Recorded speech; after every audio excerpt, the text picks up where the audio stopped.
ಎಲ್ಲರಿಗೂ ನಮಸ್ಕಾರ. ಸ್ವಾಮಿ ವಿವೇಕಾನಂದರ ಕುರಿತಾಗಿ ಕುವೆಂಪು ಅವರು ರಚಿಸಿರ್ತಕ್ಕಂತಹ ಒಂದು ಅದ್ಭುತವಾದಂತಹ ಹಾಡನ್ನ ಈಗ ನಾವು ಕೇಳಿದ್ವಿ. ಹೇಗೆ ವಿವೇಕಾನಂದರು ಕುರಿ ಮಂದೆಯಂತೆ ಇದ್ದಂತಹ ಭಾರತೀಯರಲ್ಲಿ ತಾವು ಕುರಿಗಳಲ್ಲ, ತಾವು ಸಿಂಹಗಳು ಅನ್ನುವ ನೆನಪನ್ನ ಮಾಡಿಕೊಟ್ರು. ಕುರಿ ದೊಡ್ಡಿ ಅಂತ ಇದ್ದಂತಹ ಈ ಜಾಗವನ್ನ ಸಿಂಹದ ಗುಹೆಯನ್ನಾಗಿ ಪರಿವರ್ತನೆ ಮಾಡಿದ್ರು ಅಂತ ವಿವೇಕಾನಂದರನ್ನ ಒಂದು ವರ್ಣಿಸ್ತಕ್ಕಂತಹ ಒಂದು ಅದ್ಭುತ ಗೀತೆ ಅದು ಈಗ ಕೇಳಿದ್ವಿ. ಈಗ ನಾವು ಕೇಳಕ್ ಹೊರಟಿರ್ತಕ್ಕಂಥ ಒಬ್ಬ ವ್ಯಕ್ತಿ, ಅವರು ವಿವೇಕಾನಂದರು ಯಾವ ರೀತಿಯ ವ್ಯಕ್ತಿಗಳು ನನಗೆ ಬೇಕು ಅಂತ ತಮ್ಮ ಒಂದು ಅಪೇಕ್ಷೆಯನ್ನ ವ್ಯಕ್ತಪಡಿಸಿದ್ರು. ಅವ್ರು ಹೇಳಿದ್ರು, ನನಗೆ ತುಂಬಾ ದೊಡ್ಡ ಸಂಖ್ಯೆ ಅಲ್ಲ, ಒಂದು 100 ಜನ ತರುಣರು ಬೇಕು. ಹೇಗಿರ್ಬೇಕು ಆ ತರುಣರು ಅಂತ ಹೇಳಿದ್ರೆ, ಮಸಲ್ಸ್ ಆಫ್ ಐರನ್, ಉಕ್ಕಿನ ನರಗಳು, ಉಕ್ಕಿನ ಸ್ನಾಯುಗಳು, ಸಿಡಿಲಿನಂತ ಹೃದಯಗಳು, ಆ ರೀತಿಯ ವ್ಯಕ್ತಿಗಳ ಒಂದು ಪಡೆ ಸಿಕ್ಕಿದ್ರೆ ಇಡೀ ದೇಶದ ಚಿತ್ರಣವನ್ನ ನಾನು ಬದಲು ಮಾಡ್ತೀನಿ. ಅಂದ್ರೆ ಇವತ್ತು ದೇಶದ ಅವಶ್ಯಕತೆ ಅಂತ ಹೇಳಿದ್ರೆ ಯೋಗ್ಯ ವ್ಯಕ್ತಿ, ಸಮರ್ಥ ವ್ಯಕ್ತಿ, ನಿಸ್ವಾರ್ಥವಾಗಿ ಬದುಕ್ತಕ್ಕಂತಹ ವ್ಯಕ್ತಿಗಳು ಇವತ್ತಿನ ನಮ್ಮ ಭಾರತದ ಅವಶ್ಯಕತೆ ಅಂತ ವಿವೇಕಾನಂದರು ಹೇಳಿದರು. ಆ ರೀತಿಯ ಒಂದು ವ್ಯಕ್ತಿಗಳನ್ನ ನಿರ್ಮಾಣ ಮಾಡಲಿಕ್ಕಾಗಿ ಹುಟ್ಟಿರ್ತಕ್ಕಂತಹ ಒಂದು ಸಂಘಟನೆ ಅಂತ ಹೇಳಿದ್ರೆ ರಾಷ್ಟ್ರೀಯ ಸ್ವಯಂ ಸೇವಕ ಸಂಘ, RSS. ಅದರಲ್ಲಿ ತಯಾರಾದಂತಹ ಒಬ್ಬ ವ್ಯಕ್ತಿ ಏಕನಾಥ್ಜಿ ರಾನಡೆ. ಅವರು ಬಾಲ್ಯದ ಒಂದು ಪ್ರಸಂಗ, ಪ್ರಾಯಶಃ ಒಂದು 8-10 ವರ್ಷದ ವಯಸ್ಸಿನ ಇವರ ಒಂದು ಕತೆ. ಆಗ ಏಕನಾಥ್ಜಿ ಮತ್ತೆ ಅವರ ಸ್ನೇಹಿತರು ಅದು ಇದು ಆಟಗಳಾಡ್ಕೊಂಡು ಚೇಷ್ಟೆ ಮಾಡಿಕೊಂಡು ಆ ಬಾಲ್ಯದ ಒಂದು ಕಾಲದಲ್ಲಿ ಒಂದು ಒಂದು ಒಂದು ರೀತಿಯ ಚಾಲೆಂಜ್ ಅನ್ನ ಒಬ್ರು ಮುಂದೆ ಇಡ್ತಾರೆ ಅವರ ಸ್ನೇಹಿತರ ಗುಂಪಲ್ಲಿ. ಹೀಗೆ ಮಕ್ಕಳ ಮಧ್ಯೆ ಏನೋ ಆಟಗಳಿರುತ್ತೆ, ಏನೋ ಚಾಲೆಂಜ್ಗಳು ಇಡ್ತಾರೆ, ಅದನ್ನ ಯಾರು ಗೆಲ್ತಾರ ನೋಡೋಣ, ಈ ರೀತಿ ಇರುತ್ತೆ. ಆದ್ರೆ ಈ ಸಲ ಇಟ್ಟಂತಹ ಒಂದು ಚಾಲೆಂಜ್ ಏನು ಅಂತ ಹೇಳಿದ್ರೆ, ಆ ಊರಿಗೆ ಪ್ರಾಯಶಃ ಜಬ್ಬಲ್ಪುರ್ ಇರಬೇಕು, ಅಲ್ಲಿ ಮಹಾತ್ಮ ಗಾಂಧೀಜಿಯವರ ಒಂದು ಕಾರ್ಯಕ್ರಮ ಇರುತ್ತೆ. ಅವರ ಆಗಮನ ಆಗುವ ಒಂದು ಸುದ್ದಿ ಬಂದಿರುತ್ತೆ. ಈ 8-10 ವರ್ಷದ ವಯಸ್ಸಿನ ಬಾಲಕರು, ಪ್ರಾಯಶಃ 4-5ನೇ ಕ್ಲಾಸ್ ಇರ್ಬೋದು, ಈ ವಯಸ್ಸಿನ ಬಾಲಕರ ಮಧ್ಯ ಒಬ್ಬ ಚಾಲೆಂಜ್ ಇಡ್ತಾನೆ. ಗಾಂಧೀಜಿ ಅವರು ನಮ್ಮೂರಿಗೆ ಭೇಟಿ ಮಾಡ್ತಾರೆ. ಭೇಟಿ ಮಾಡಿದಾಗ ಅವರ ಒಂದು ಏನು ಭಾಷಣ ಇರುತ್ತೆ, ಅವ್ರದ್ದು ಮೆರವಣಿಗೆ ಇರುತ್ತೆ. ಈ ಸಮಯದಲ್ಲಿ ಗಾಂಧೀಜಿ ತಲೆಯನ್ನ ಯಾರು ಮುಟ್ತಾರೆ ಅಂತ, ಗಾಂಧೀಜಿಯನ್ನ ನೋಡೋದೇ ಒಂದು ದೊಡ್ಡ ಇದು, ಅದರಲ್ಲಿ ಅವರು ತಲೆಯನ್ನ ಯಾರು ಮುಟ್ತಾರೆ ಅಂತ ಒಂದು ರೀತಿಯ ವಿಚಿತ್ರವಾದ ಚಾಲೆಂಜ್ ಅನ್ನ ಗುಂಪಿನಲ್ಲಿ ಒಬ್ಬ ಇಡ್ತಾನೆ. ಆಗ ಎಲ್ಲರೂ ಹೆದರು ಬಿಡ್ತಾರೆ. ಯಾಕೆಂದ್ರೆ ಅವ್ರ ಕಾಲ್ ಮುಟ್ಟದೆ ಅನೇಕರು ಪ್ರಯತ್ನ ಮಾಡ್ತಾರೆ, ಅಷ್ಟು ದೊಡ್ಡ ವ್ಯಕ್ತಿಗಳು ಬರ್ತಾ ಇದ್ದಾರೆ. ಅವರ ತಲೆಯನ್ನು ಮುಟ್ಟೋದು ಅಂತ ಹೇಳಿದ್ರೆ ಖಂಡಿತ ಇದನ್ನ ನಾವು ಅಪಾಯಕಾರಿಯಾದಂತಹ ಚಾಲೆಂಜು ಅಂತ ಅನೇಕರು ಆಗಲ್ಲ ಅಂತ ತಲೆ ಆಡಿಸ್ತಾ ಇದ್ದಾಗ ಈ ಬಾಲಕ ಏಕನಾಥ ಅವನು ಹೇಳ್ತಾನೆ, ನಾನು ಮಾಡ್ತೀನಿ ಅಂತ. ಎಲ್ಲ ಜೋರನ್ನು ಹಾಕ್ಬಿಡ್ತಾರೆ, ಅದೇಗೆ ಮಾಡ್ಲಿಕ್ಕೆ ಸಾಧ್ಯ ಅಂತ. ನಾನು ಮಾಡ್ತೀನಿ ಅಂತ. ಆ ಗಾಂಧೀಜಿಯವ್ರು ಬರ್ತಕ್ಕಂಥ ದಿನ ಬರುತ್ತೆ, ಅವರ ಒಂದು ಮೆರವಣಿಗೆ, ಅವರೊಂದು ವೆಹಿಕಲ್ ಜೀಪ್ನಲ್ಲಿ ಅವರು ಕೂತ್ಕೊಂಡು ಬರ್ತಾ ಇದ್ದಾರೆ. ಲಕ್ಷಾಂತರ ಜನ ಸೇರಿ ಅವರ ಸ್ವಾಗತ ಮಾಡ್ತಾ ಇದ್ದಾರೆ, ಅವ್ರಿಗೆ ಹೂವು ಹಾಕ್ತಾ ಇದ್ದಾರೆ, ಘೋಷಣೆಗಳು ಹಾಕ್ತಾ ಇದ್ದಾರೆ. ಒಂದು ರೀತಿಯ ಉತ್ಸಾಹಭರಿತ ವಾತಾವರಣ. ಆ ವಾತಾವರಣದಲ್ಲಿ ಈ ಬಾಲಕ, ಆತ ತನ್ನ ಏನು ಸಂಕಲ್ಪದಂತೆ ಚಾಲೆಂಜನ್ನು, ಅವನು ಸವಾಲನ್ನು ಸ್ವೀಕರಿಸಿದ್ದ, ಅದನ್ನು ಈಡೇರಿಸಕ್ಕೋಸ್ಕರ ಎಷ್ಟು ತನ್ನೆಲ್ಲ ಬುದ್ಧಿವಂತಿಕೆಯನ್ನು ಬಳಸಿ ಆ ಮೆರವಣಿಗೆಯಲ್ಲಿ ಬಂದು, ಆ ಮೆರವಣಿಗೆ ಹೋಗೋ ದಾರಿಯಲ್ಲಿ ಬಂದು ನಿಂತು, ಜೊತೆಗೆ ಒಂದು ಕೈನಲ್ಲಿ ಹಾರ ಬೇರೆ ಇಟ್ಕೊಂಡಿದ್ದಾನೆ. ಗಾಂಧೀಜಿಯವರು ಇನ್ನೇನು ಇವ್ರು ನಿಂತಿರೋ ಜಾಗದಲ್ಲಿ ಬರ್ತಾ ಇದ್ದಾರೆ. ಆಗ ಇವನು ಚಿಕ್ಕ ಹುಡುಗ, ಹಾಗಾಗಿ ಹಾಕಕ್ಕೆ ಪ್ರಯತ್ನ ಮಾಡ್ತಾ ಇದ್ದಾನೆ. ಆಗ ಗಾಂಧೀಜಿಯವರೇ ಸ್ವತಃ ತಲೆ ಬಗ್ಗಿಸ್ತಾರೆ. ಯಾಕೆಂದರೆ ಈ ಚಿಕ್ಕ ಹುಡುಗ ಪಾಪ ಅವನು ಹಾರ ಹಾಕಕ್ಕೆ ಪ್ರಯತ್ನ ಮಾಡ್ತಾ ಇದ್ದಾನೆ ಅಂತ. ಕ್ಷಣಾರ್ಧದಲ್ಲಿ ಈ ಬಾಲಕ ಏಕನಾಥ ಅವರ ಕೊರಳಿಗೆ ಹಾರವನ್ನು ಹಾಕಿ ತಕ್ಷಣ ಆ ಕ್ಷಣವನ್ನು ಉಪಯೋಗಿಸಿ ಅವರ ತಲೆ ಮೇಲೆ 2 ಸಲ ಹಿಂಗೆ ಸವರ್ತಾನೆ. ಅವರ ಸ್ನೇಹಿತರು ಒಂದು ಕಡೆ ದೂರದಲ್ಲಿ ನಿಂತಿರ್ತಾರೆ, ಅವ್ರ ಕಡೆ ನೋಡ್ತಾನೆ. ತಕ್ಷಣ ಅಲ್ಲಿಂದ ಪರಾರಿ ಆಗ್ಬಿಡ್ತಾನೆ. ಅಂದರೆ ಅಲ್ಲಿ ಏನಾಯಿತು ಅಂತ ಯಾರಿಗೂ ಗೊತ್ತಾಗೋದೇ ಇಲ್ಲ. ಅಂದರೆ ಒಂದು ಕ್ಷಣ ಮಾತ್ರದಲ್ಲಿ ಅದು ನಡೆದೋಗುತ್ತೆ. ಆ ಒಂದು ಸಭೆ ಗಡಿಬಿಡಿ ಆ ಮೆರವಣಿಗೆಯಲ್ಲಿ ಅದು ಯಾರಿಗೂ ಅಷ್ಟು ಗೊತ್ತಾಗಲ್ಲ. ಗಾಂಧೀಜಿಯವ್ರಿಗೂ ಗೊತ್ತಾಯ್ತೋ ಇಲ್ವೋ ಗೊತ್ತಿಲ್ಲ. ಆದರೆ ಈ ಹುಡುಗ ತಾನು ಆ ಚಾಲೆಂಜನ್ನು ಒಂದ್ಸಲಿ ಯಾರಿಗೂ ಆಗದೆ ಇರತಕ್ಕಂಥ ಚಾಲೆಂಜನ್ನು ತಗೊಂಡು ಅದನ್ನು ಈಡೇರಿಸಿದಂತಹ ಬಾಲಕ. ಅಂದರೆ ಬಾಲ್ಯದಿಂದಲೇ ಆ ರೀತಿಯ ಒಂದು ಸ್ವಭಾವ ಇತ್ತು. ಮುಂದೆ ಅವರ ಜೀವನದ ಒಂದು ಕಾರ್ಯ, ಅದರಲ್ಲಿ ಈ ಗುಣ ತುಂಬ ಅದು ಒಂದು ದೊಡ್ಡ ಲಾಭವನ್ನೇ ಕೊಡ್ತು ಅಂತ ಹೇಳ್ಬೋದು. ಮಹಾರಾಷ್ಟ್ರದ ಕೊಂಕಣ ಸೀಮೆಯಲ್ಲಿ ಇವರ ಹುಟ್ಟೂರು. 8 ಜನ ಮಕ್ಕಳು, ಅದರಲ್ಲಿ ಕಡೆ ವ್ಯಕ್ತಿ ಏಕನಾಥ. ರಾಮಕೃಷ್ಣ ರಾನಡೆ ಅವರಿಗೆ 8 ಜನ ಮಕ್ಕಳು, ಅದರಲ್ಲಿ ಕಡೆಯವನು ಇವನು. ಆಗಿನ ಕಾಲದಲ್ಲಿ ಹೇಗಿರುತ್ತೆ ಅಂದರೆ, ಈ ಮೊದಲನೇ ಮಗನಿಗೂ ಈ ಕಡೆ ಏಕನಾಥನಿಗೂ ಒಂದು 25 ವರ್ಷ ಅಂತರ.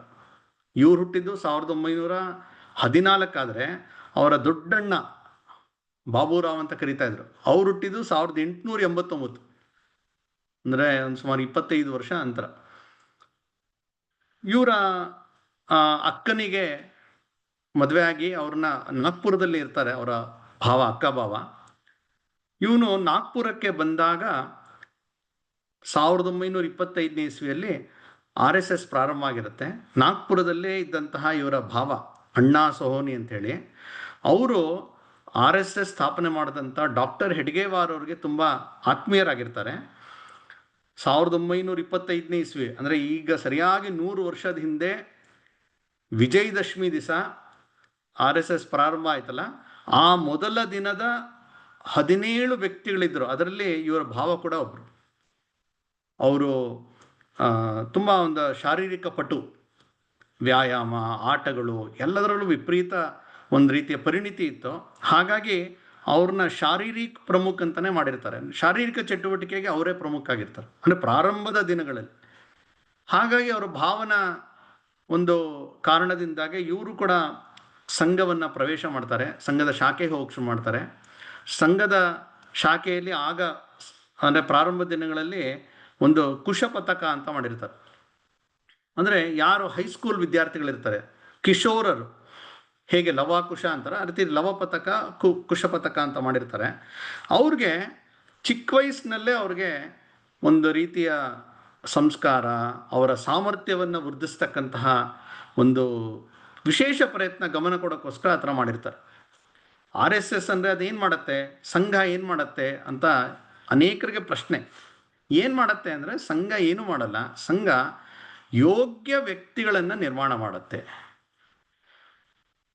ರಾಷ್ಟ್ರದ ಕೆಲಸಕ್ಕಾಗಿ, ದೇಶದ ಕೆಲಸಕ್ಕಾಗಿ, ಧರ್ಮದ ಕೆಲಸಕ್ಕಾಗಿ, ಒಟ್ಟಾರೆ ಸಮಾಜದ ಈ ಕೆಲಸಕ್ಕಾಗಿ ಒಂದು ನಿಸ್ವಾರ್ಥವಾಗಿ ಕೆಲಸ ಮಾಡ್ತಕ್ಕಂಥ ಸಾಮರ್ಥ್ಯವಾನ್ ವ್ಯಕ್ತಿಗಳನ್ನು ತಯಾರು ಮಾಡುವುದೇ ಸಂಘದ ಕೆಲಸ.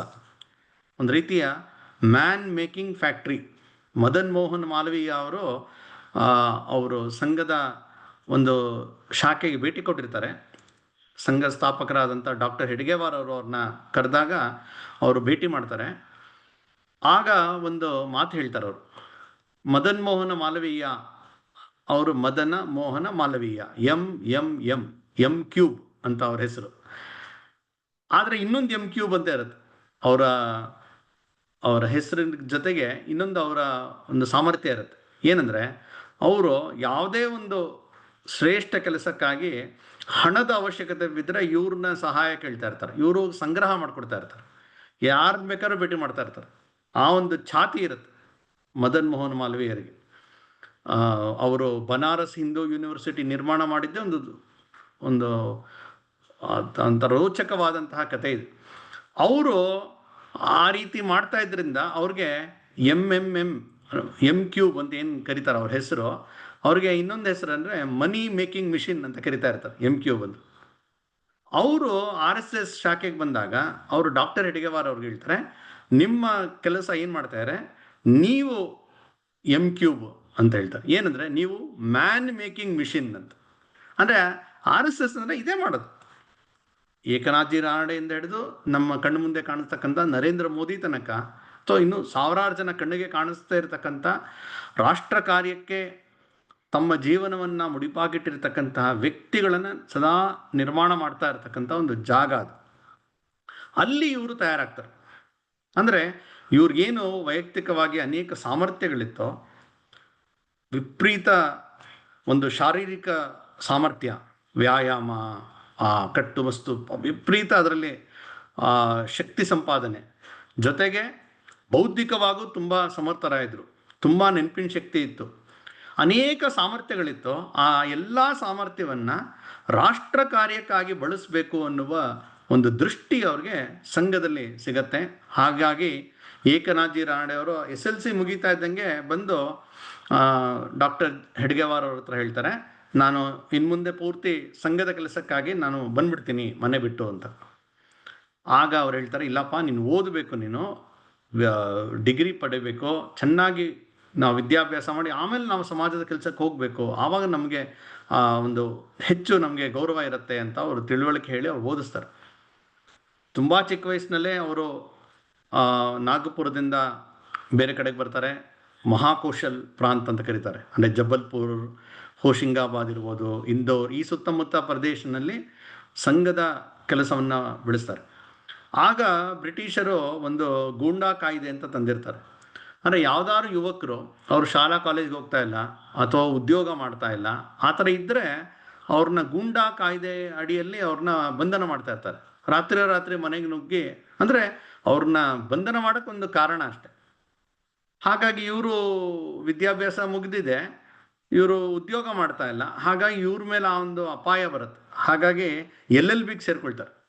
ಸಾಗರ್ ಯೂನಿವರ್ಸಿಟಿಯಲ್ಲಿ ಸೇರಿಕೊಂಡು ಜೊತೆಗೆ ಸಂಘದ ಕೆಲಸವನ್ನು ಮಾಡ್ತಾರೆ. LLBಯಲ್ಲಿ ಕೂಡ ಒಂದು ಉತ್ತಮ ಶ್ರೇಣಿಯಲ್ಲಿ ಅವರು ತೇರಡೆ ಹೊಂದ್ತಾರೆ. ಆ ರೀತಿ ಅವರು ಪೂರ್ಣ ಸಂಘದ ಒಂದು ಚಟುವಟಿಕೆಯಲ್ಲಿ ತೊಡಗಿರ್ತಾರೆ. ಅವರ ಸಾಮರ್ಥ್ಯದ ಒಂದು ಲಾಭ ತುಂಬ ದೊಡ್ಡ ಪ್ರಮಾಣದಲ್ಲಿ ಸಮಾಜಕ್ಕೆ ಸಿಕ್ಕಿದೆ. 1948ರಲ್ಲಿ ಗಾಂಧಿ ಹತ್ಯೆ ಆರೋಪ ಹಾಕಿ ಸಂಘವನ್ನು ನಿಷೇಧ ಮಾಡಿದಾಗ ಆಗ ಸಂಘದ ಪ್ರಮುಖರಾಗಿದ್ದಂತಹ ಶ್ರೀ ಗುರೂಜಿ ಅವರು ಜೈಲಿನಲ್ಲಿ ಇರ್ತಾರೆ. ಅವ್ರಿಗೆ ಜೈಲಿಗೆ ಹಾಕ್ಬಿಟ್ಟಿರ್ತಾರೆ. ಯಾವುದೇ ಒಂದು ಆಧಾರ ಇಲ್ಲ, ಆದರೆ ಸುಳ್ಳು ಆರೋಪ ಹೇಳಿ ಅವ್ರನ್ನ ಜೈಲಿಗೆ ಹಾಕಿರ್ತಾರೆ. ಆಗ ಹೊರಗಡೆ ಇದ್ದು ಅನೇಕ ಕೆಲಸಗಳನ್ನು ಸಂಭಾಳಿಸಿದ್ದು ಇವರು.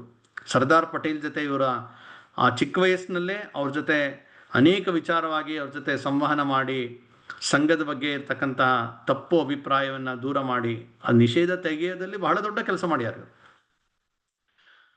ಅದಾದ್ಮೇಲೆ ಇವರು ಸಂಘದ ಅತ್ಯುನ್ನತವಾದಂತಹ ಜವಾಬ್ದಾರಿ ಅಂದರೆ ಜನರಲ್ ಸೆಕ್ರೆಟರಿ, ಆ ಜವಾಬ್ದಾರಿಯನ್ನು ಇವ್ರಿಗೆ ಕೊಡಲಾಗತ್ತೆ. ಅಂದರೆ ಇವತ್ತು ಆ ಜವಾಬ್ದಾರಿಯನ್ನು ದತ್ತಾತ್ರೇಯ ಹೊಸಬಾಳೆ ಅಂತವರು ನಿರ್ವಹಿಸ್ತಾರೆ. ಆಗ 55ನೇ ಇಸ್ವಿಯಲ್ಲಿ ಇವರು ಜನರಲ್ ಸೆಕ್ರೆಟರಿ ಸರ್ಕಾರವಾಗ್ತಾರೆ. ಅಂದರೆ ಅತ್ಯುನ್ನತವಾದಂಥ ಒಂದು ಜವಾಬ್ದಾರಿ, CEO ರೀತಿಯಲ್ಲಿ ಸಂಘಟನೆಗೆ. ಅದಾದಮೇಲೆ ಅವರು ಕಲ್ಕತ್ತಾ ಅವರ ಕೇಂದ್ರ ಇರುತ್ತೆ. ವಿವೇಕಾನಂದರ ಬಗ್ಗೆ ಸಾಕಷ್ಟು ಅವರು ಅಧ್ಯಯನ ಮಾಡೋಕ್ಕೆ ಶುರು ಮಾಡ್ತಾರೆ. ಯಾಕೆಂದರೆ 1963ನೇ ಇಸ್ವಿ ವಿವೇಕಾನಂದರ ಒಂದು ಜನ್ಮ ಶತಾಬ್ದಿ, ಅವ್ರು ಹುಟ್ಟಿ 100 ವರ್ಷ ಆಗುತ್ತೆ. ಅದೇ ಸಮಯದಲ್ಲಿ ನಮ್ಮ ದೇಶದಲ್ಲಿ ಮತ್ತೊಂದು ಘಟನೆ ನಡೆದಿತ್ತು. 62ನೇ ಇಸ್ವಿಯಲ್ಲಿ ಚೀನಾದ ಜೊತೆ ಯುದ್ಧ. ಆ ಯುದ್ಧದಲ್ಲಿ ಅತ್ಯಂತ ಒಂದು ಹೀನಾಯವಾದಂಥ ಸೋಲನ್ನು, ಅಂದರೆ ಸ್ವಾತಂತ್ರ್ಯ ಬಂದ ನಂತರ ಅನೇಕ ಈ ರೀತಿಯ ಒಂದು ಘಟನೆಗಳು ನಮ್ಮ ದೇಶದ ಒಂದು ಆರಂಭಿಕ ದಿನಗಳಲ್ಲಿ ಒಂದು ರೀತಿಯ ವಿಶ್ವಾಸವನ್ನು ಕುಗ್ಗಿಸ್ತಕ್ಕಂತಹ ಒಂದು ಸ್ಥಿತಿಯಾಗಿತ್ತು. ಆಗಿನ ನಮ್ಮ ನಾಯಕರ ದೂರದೃಷ್ಟಿಯ ಕೊರತೆ. ನೆಹರು ಅವರು ಶಾಂತಿ, ನಮಗೆ ನಾವು ಯಾರ ಜೊತೆನೂ ಯುದ್ಧ ಮಾಡುವ ಒಂದು ಸ್ಥಿತಿ ಬರಲ್ಲ ಅಂತ ಒಂದು ರೀತಿ ಕಾಲ್ಪನಿಕ ಭ್ರಾಂತಿಯಲ್ಲಿ ತೊಡಗಿದ್ದಾಗ ಆ ಪಕ್ಕದಲ್ಲೇ ಇದ್ದಂತಹ ಚೀನಾ ಅದು ಮಾಡ್ತಾ ಇದ್ದಂತಹ ಷಡ್ಯಂತ್ರಗಳನ್ನು ಅರ್ಥಕೊಳ್ದೆ ಸೈನ್ಯಕ್ಕೆ ಸರಿಯಾದಂತಹ ಒಂದು ಸೂಕ್ತ ಒಂದು ತಯಾರಿಗೆ ಬೇಕಾದಂತಹ ಸವಲತ್ತಾಗಲಿ ಯಾವುದೇ ಅದಕ್ಕೆ ಮಹತ್ವ ಕೊಡದೇ ಇದ್ದಿದ್ದರಿಂದ ನಮ್ಮ ಸೋಲಾಯಿತು. ಅಂದರೆ ಈ ರೀತಿಯ ಪರಿಸ್ಥಿತಿಯಲ್ಲೇ ಒಂದು ರೀತಿಯ ವಿವೇಕಾನಂದರ ವಿಚಾರವನ್ನು ನಾವು ಯುವಕರಿಗೆ ಮತ್ತೊಮ್ಮೆ ಅದೊಂದು ರೀತಿಯ ಪುನರಪ್ಪಿಯಾಗಿ ನೀಡಬೇಕು ಅಂತಹ ಒಂದು ಸಂದರ್ಭ ಬರ್ತಾ ಇದೆ. ಸ್ವಾಮಿ ವಿವೇಕಾನಂದರ ಆ ವಿಚಾರಗಳನ್ನು ಒಂದು ಅಧ್ಯಯನ ಮಾಡಬೇಕು ಅಂತ ಅವ್ರು ಹಿಂದೆ ಅಧ್ಯಯನ ಮಾಡಿರ್ತಾರೆ. ಅವರು ಕಾಲೇಜ್ ವಿದ್ಯಾರ್ಥಿ ಇದ್ದಾಗೆ ವಿವೇಕಾನಂದರ ವಿಚಾರದಿಂದ ಏಕನಾಥ್ಜಿ ಅವರು ತುಂಬ ಆಕರ್ಷಿತರಾಗಿರ್ತಾರೆ. ಈಗ ಕಲ್ಕತ್ತಾದಲ್ಲಿ ಬೇಲೂರು ಮಠದಲ್ಲಿ 6 ತಿಂಗಳು ಇದ್ದು ವಿವೇಕಾನಂದರ ಸಮಸ್ತ ಒಂದು ವಿಚಾರಗಳನ್ನು ಅವರು ಆಳವಾದಂತಹ ಅಧ್ಯಯನ ಮಾಡಿ ಒಂದು ಪುಸ್ತಕವನ್ನು ತರ್ತಾರೆ. 1963ನೇ ಇಸ್ವಿಯಲ್ಲಿ ಇಂಗ್ಲೀಷ್ನಲ್ಲಿ ತರ್ತಾರೆ, the rousing call to Hindu nation ಅಂತ. ಮೊದಲನೇ ಅಂದರೆ ಆ ಪುಸ್ತಕ ಅದು ಕನ್ನಡದಲ್ಲೂ ಬಂದಿದೆ, ಏಳಿ ಎದ್ದೇಳಿ ಅಂದ್ಬಿಟ್ಟು. ಈ ಪುಸ್ತಕದಲ್ಲಿ ಏಕನಾಥ್ಜಿ ರಾನಡೆಯವರ ಒಂದು ಮಾತೂ ಇಲ್ಲ, ಒಂದು ವಾಕ್ಯವೂ ಇಲ್ಲ. ಎಲ್ಲ ವಿವೇಕಾನಂದರು ಹೇಳಿದ್ದನ್ನು ಯುವಕರನ್ನ ಬಡಿದೆಬ್ಬಿಸುವ ದೃಷ್ಟಿಯಿಂದ ಒಂದು ಸಿಸ್ಟಮ್ಯಾಟಿಕ್ ಆಗಿ ಅದನ್ನು ಒಂದು ಸಂಗ್ರಹ ಮಾಡಿ ಕೊಟ್ಟಿದ್ದಾರೆ. ಅಂದರೆ ವಿವೇಕಾನಂದರು ಅನೇಕ ಕಡೆ ಭಾಷಣ ಮಾಡಿದ್ರು, ಪತ್ರಗಳು ಬರೆದಿದ್ರು, ಸಂಭಾಷಣೆ ಮಾಡಿದ್ರು. ಈ ರೀತಿ ಅನೇಕ ಕಡೆ ಅವರ ಏನು ಇರುತ್ತೆ ಅದನ್ನು ವಿವೇಕಾನಂದರ ಒಂದು ಸಮಗ್ರ ಅಂತ ಸಿಗತ್ತೆ, ಕಂಪ್ಲೀಟ್ ವರ್ಕ್ಸ್ ಆಫ್ ವಿವೇಕಾನಂದ ಅಂತ. ಅಂದರೆ ತುಂಬ ದೊಡ್ಡ ಬೃಹತ್ ಸಂಪುಟಗಳು, ಎಲ್ಲರೂ ಓದೋಕ್ಕಾಗಲ್ಲ ಅಥವಾ ಅದನ್ನು ಜೀರ್ಣಿಸ್ಕೊಳ್ಳೋಕ್ಕೂ ಕಷ್ಟನೇ. ಹಾಗಾಗಿ ಇವರು ಅದನ್ನು ಸಂಗ್ರಹ ರೂಪದಲ್ಲಿ ತಯಾರು ಮಾಡ್ತಾರೆ. ಅದು ಆ ವಿವೇಕಾನಂದರ 100ನೇ ವರ್ಷದ ಸಮಯದಲ್ಲೇ, ಅಂದರೆ 1963ನೇ ಇಸ್ವಿ ಜನವರಿ 17ನೇ ತಾರೀಕು ಅದರ ಬಿಡುಗಡೆ ನಡೆಯುತ್ತೆ. ಮೊದಲನೇ ಒಂದು ಏನು ಮುದ್ರಣ 10,000 ಪ್ರತಿ ಮಾಡ್ತಾರೆ. ಕೆಲವೇ ವಾರಗಳಲ್ಲಿ ಖಾಲಿಯಾಗಿ ಮತ್ತೊಮ್ಮೆ ಅದು ಪ್ರಿಂಟ್ ಆಗುತ್ತೆ. ಅಂದರೆ ಒಂದು ರೀತಿಯ ಇಡೀ ಸಮಾಜಕ್ಕೆ ಅದು ತುಂಬ ಒಂದು ಸ್ವೀಕಾರ ಆಗುತ್ತೆ. ಎಲ್ಲರ ಅಪೇಕ್ಷೆಯಂತೆ ಎಲ್ಲ ಭಾಷೆಗಳಲ್ಲಿ ಅನುವಾದ ಆಗುತ್ತೆ. ನಾವು ಇವಾಗ ತೋರಿಸಿದ್ದು ಕನ್ನಡದ ಅನುವಾದ ಕನ್ನಡದಲ್ಲಿ ಸಿಗುತ್ತೆ. ಸ್ವಾಮಿ ವಿವೇಕಾನಂದರ ರಾಷ್ಟ್ರೀಯ ವಿಚಾರಧಾರೆ ಏಳಿ ಎದ್ದೇಳಿ ಅಂತ. ಸೊ ಕನ್ನಡದಲ್ಲಿ ಬಂತು. ಹೀಗೆ ಭಾರತೀಯ ಎಲ್ಲ ಭಾಷೆಗಳಲ್ಲಿ ಅದು ತರ್ಜುಮೆ ಆಗಿ ಅದು ಲಭ್ಯ ಆಗುತ್ತೆ. ಇದು ಒಂದು ರೀತಿಯ ವಿವೇಕಾನಂದರ ಒಂದು ವಿಚಾರವನ್ನು ಇವರು ಮತ್ತೊಮ್ಮೆ ತಮ್ಮ ಇಡೀ ಹೃದಯ ಮನಗಳಲ್ಲಿ ಒಂದು ರೀತಿ ಆವರಿಸ್ಕೊಂಡಂತಹ ಇದೇ ಸಂದರ್ಭದಲ್ಲಿ ದಕ್ಷಿಣದಲ್ಲಿ, ಅಂದರೆ ಭಾರತದ ದಕ್ಷಿಣದ ತುತ್ತ ತುದಿಯಲ್ಲಿ ಮತ್ತೊಂದು ಘಟನಾವಳಿಗಳು ನಡೀತಿತ್ತು. ಏನಾಗ್ತಾ ಇತ್ತು ಅಂದರೆ, ದಕ್ಷಿಣದ ತಮಿಳುನಾಡಿನ ಆಗಿನ ಸಂಘದ ಇಲ್ಲಿನ ಪ್ರಮುಖರಾಗಿದ್ದಂಥವರು ಅವ್ರು ಯೋಚನೆ ಮಾಡ್ತಾರೆ, ವಿವೇಕಾನಂದರ ಜನ್ಮ ಶತಾಬ್ದಿ ಇದೆ, ತಮಿಳುನಾಡು ವಿವೇಕಾನಂದರ ಜೀವನದಲ್ಲಿ ಬಹಳ ಮುಖ್ಯವಾದಂತಹ ಘಟ್ಟ ಅಲ್ಲಿ ನಡೆದಿದೆ. ಅನೇಕ ಪ್ರಸಂಗಗಳು ನಡೆದಿದೆ, ಸಾಕಷ್ಟು ಅವರ ಅಲ್ಲಿ ಭಾಷಣಗಳಾಗಿದೆ, ಅವರ ಓಡಾಟ ನಡೆದಿದೆ, ಅನೇಕರ ಭೇಟಿ ನಡೆದಿದೆ, ಅವರ ಜೀವನಕ್ಕೆ ಅನೇಕ ಮಹತ್ವದ ನಿರ್ಣಯಗಳು ತಗೊಂಡಿದ್ದು ಆ ಜಾಗದಲ್ಲಿ. ಅದರಲ್ಲೂ ವಿಶೇಷವಾಗಿ ತಮಿಳುನಾಡಿನ ಭಾರತದ ತುತ್ತ ತುದಿಯಲ್ಲಿ ಇರ್ತಕ್ಕಂಥ ಕನ್ಯಾಕುಮಾರಿ, ಆ ಕನ್ಯಾಕುಮಾರಿಯ ಎದುರುಗಡೆ ನಮ್ಮ ಭೂಮಿಯ ಹತ್ತಿರದಲ್ಲೇ ಇರ್ತಕ್ಕಂಥ ಒಂದು ಬಂಡೆ, ಅದು ಬಹಳ ಪ್ರಮುಖವಾದದ್ದು. ಏನಾಯಿತು ಅಂತ ಹೇಳಿದ್ರೆ, ಸ್ವಲ್ಪ ಹಿಂದಕ್ಕೆ ಹೋದರೆ ಏನಾಯಿತು ಅಂತ ನೋಡಿದ್ರೆ, ಸ್ವಾಮಿ ವಿವೇಕಾನಂದರು ಅವರು ತಮ್ಮ ಗುರುಗಳಾದಂತಹ ರಾಮಕೃಷ್ಣ ಪರಮಹಂಸರು ಅವ್ರಿಗೊಂದ್ಸಲಿ ಪ್ರಶ್ನೆ ಕೇಳಿರ್ತಾರೆ, ನಿನಗೆ ದೇವರು ಸಿಕ್ಕರೆ ಏನು ಕೇಳ್ತೀಯ ಅಂತ.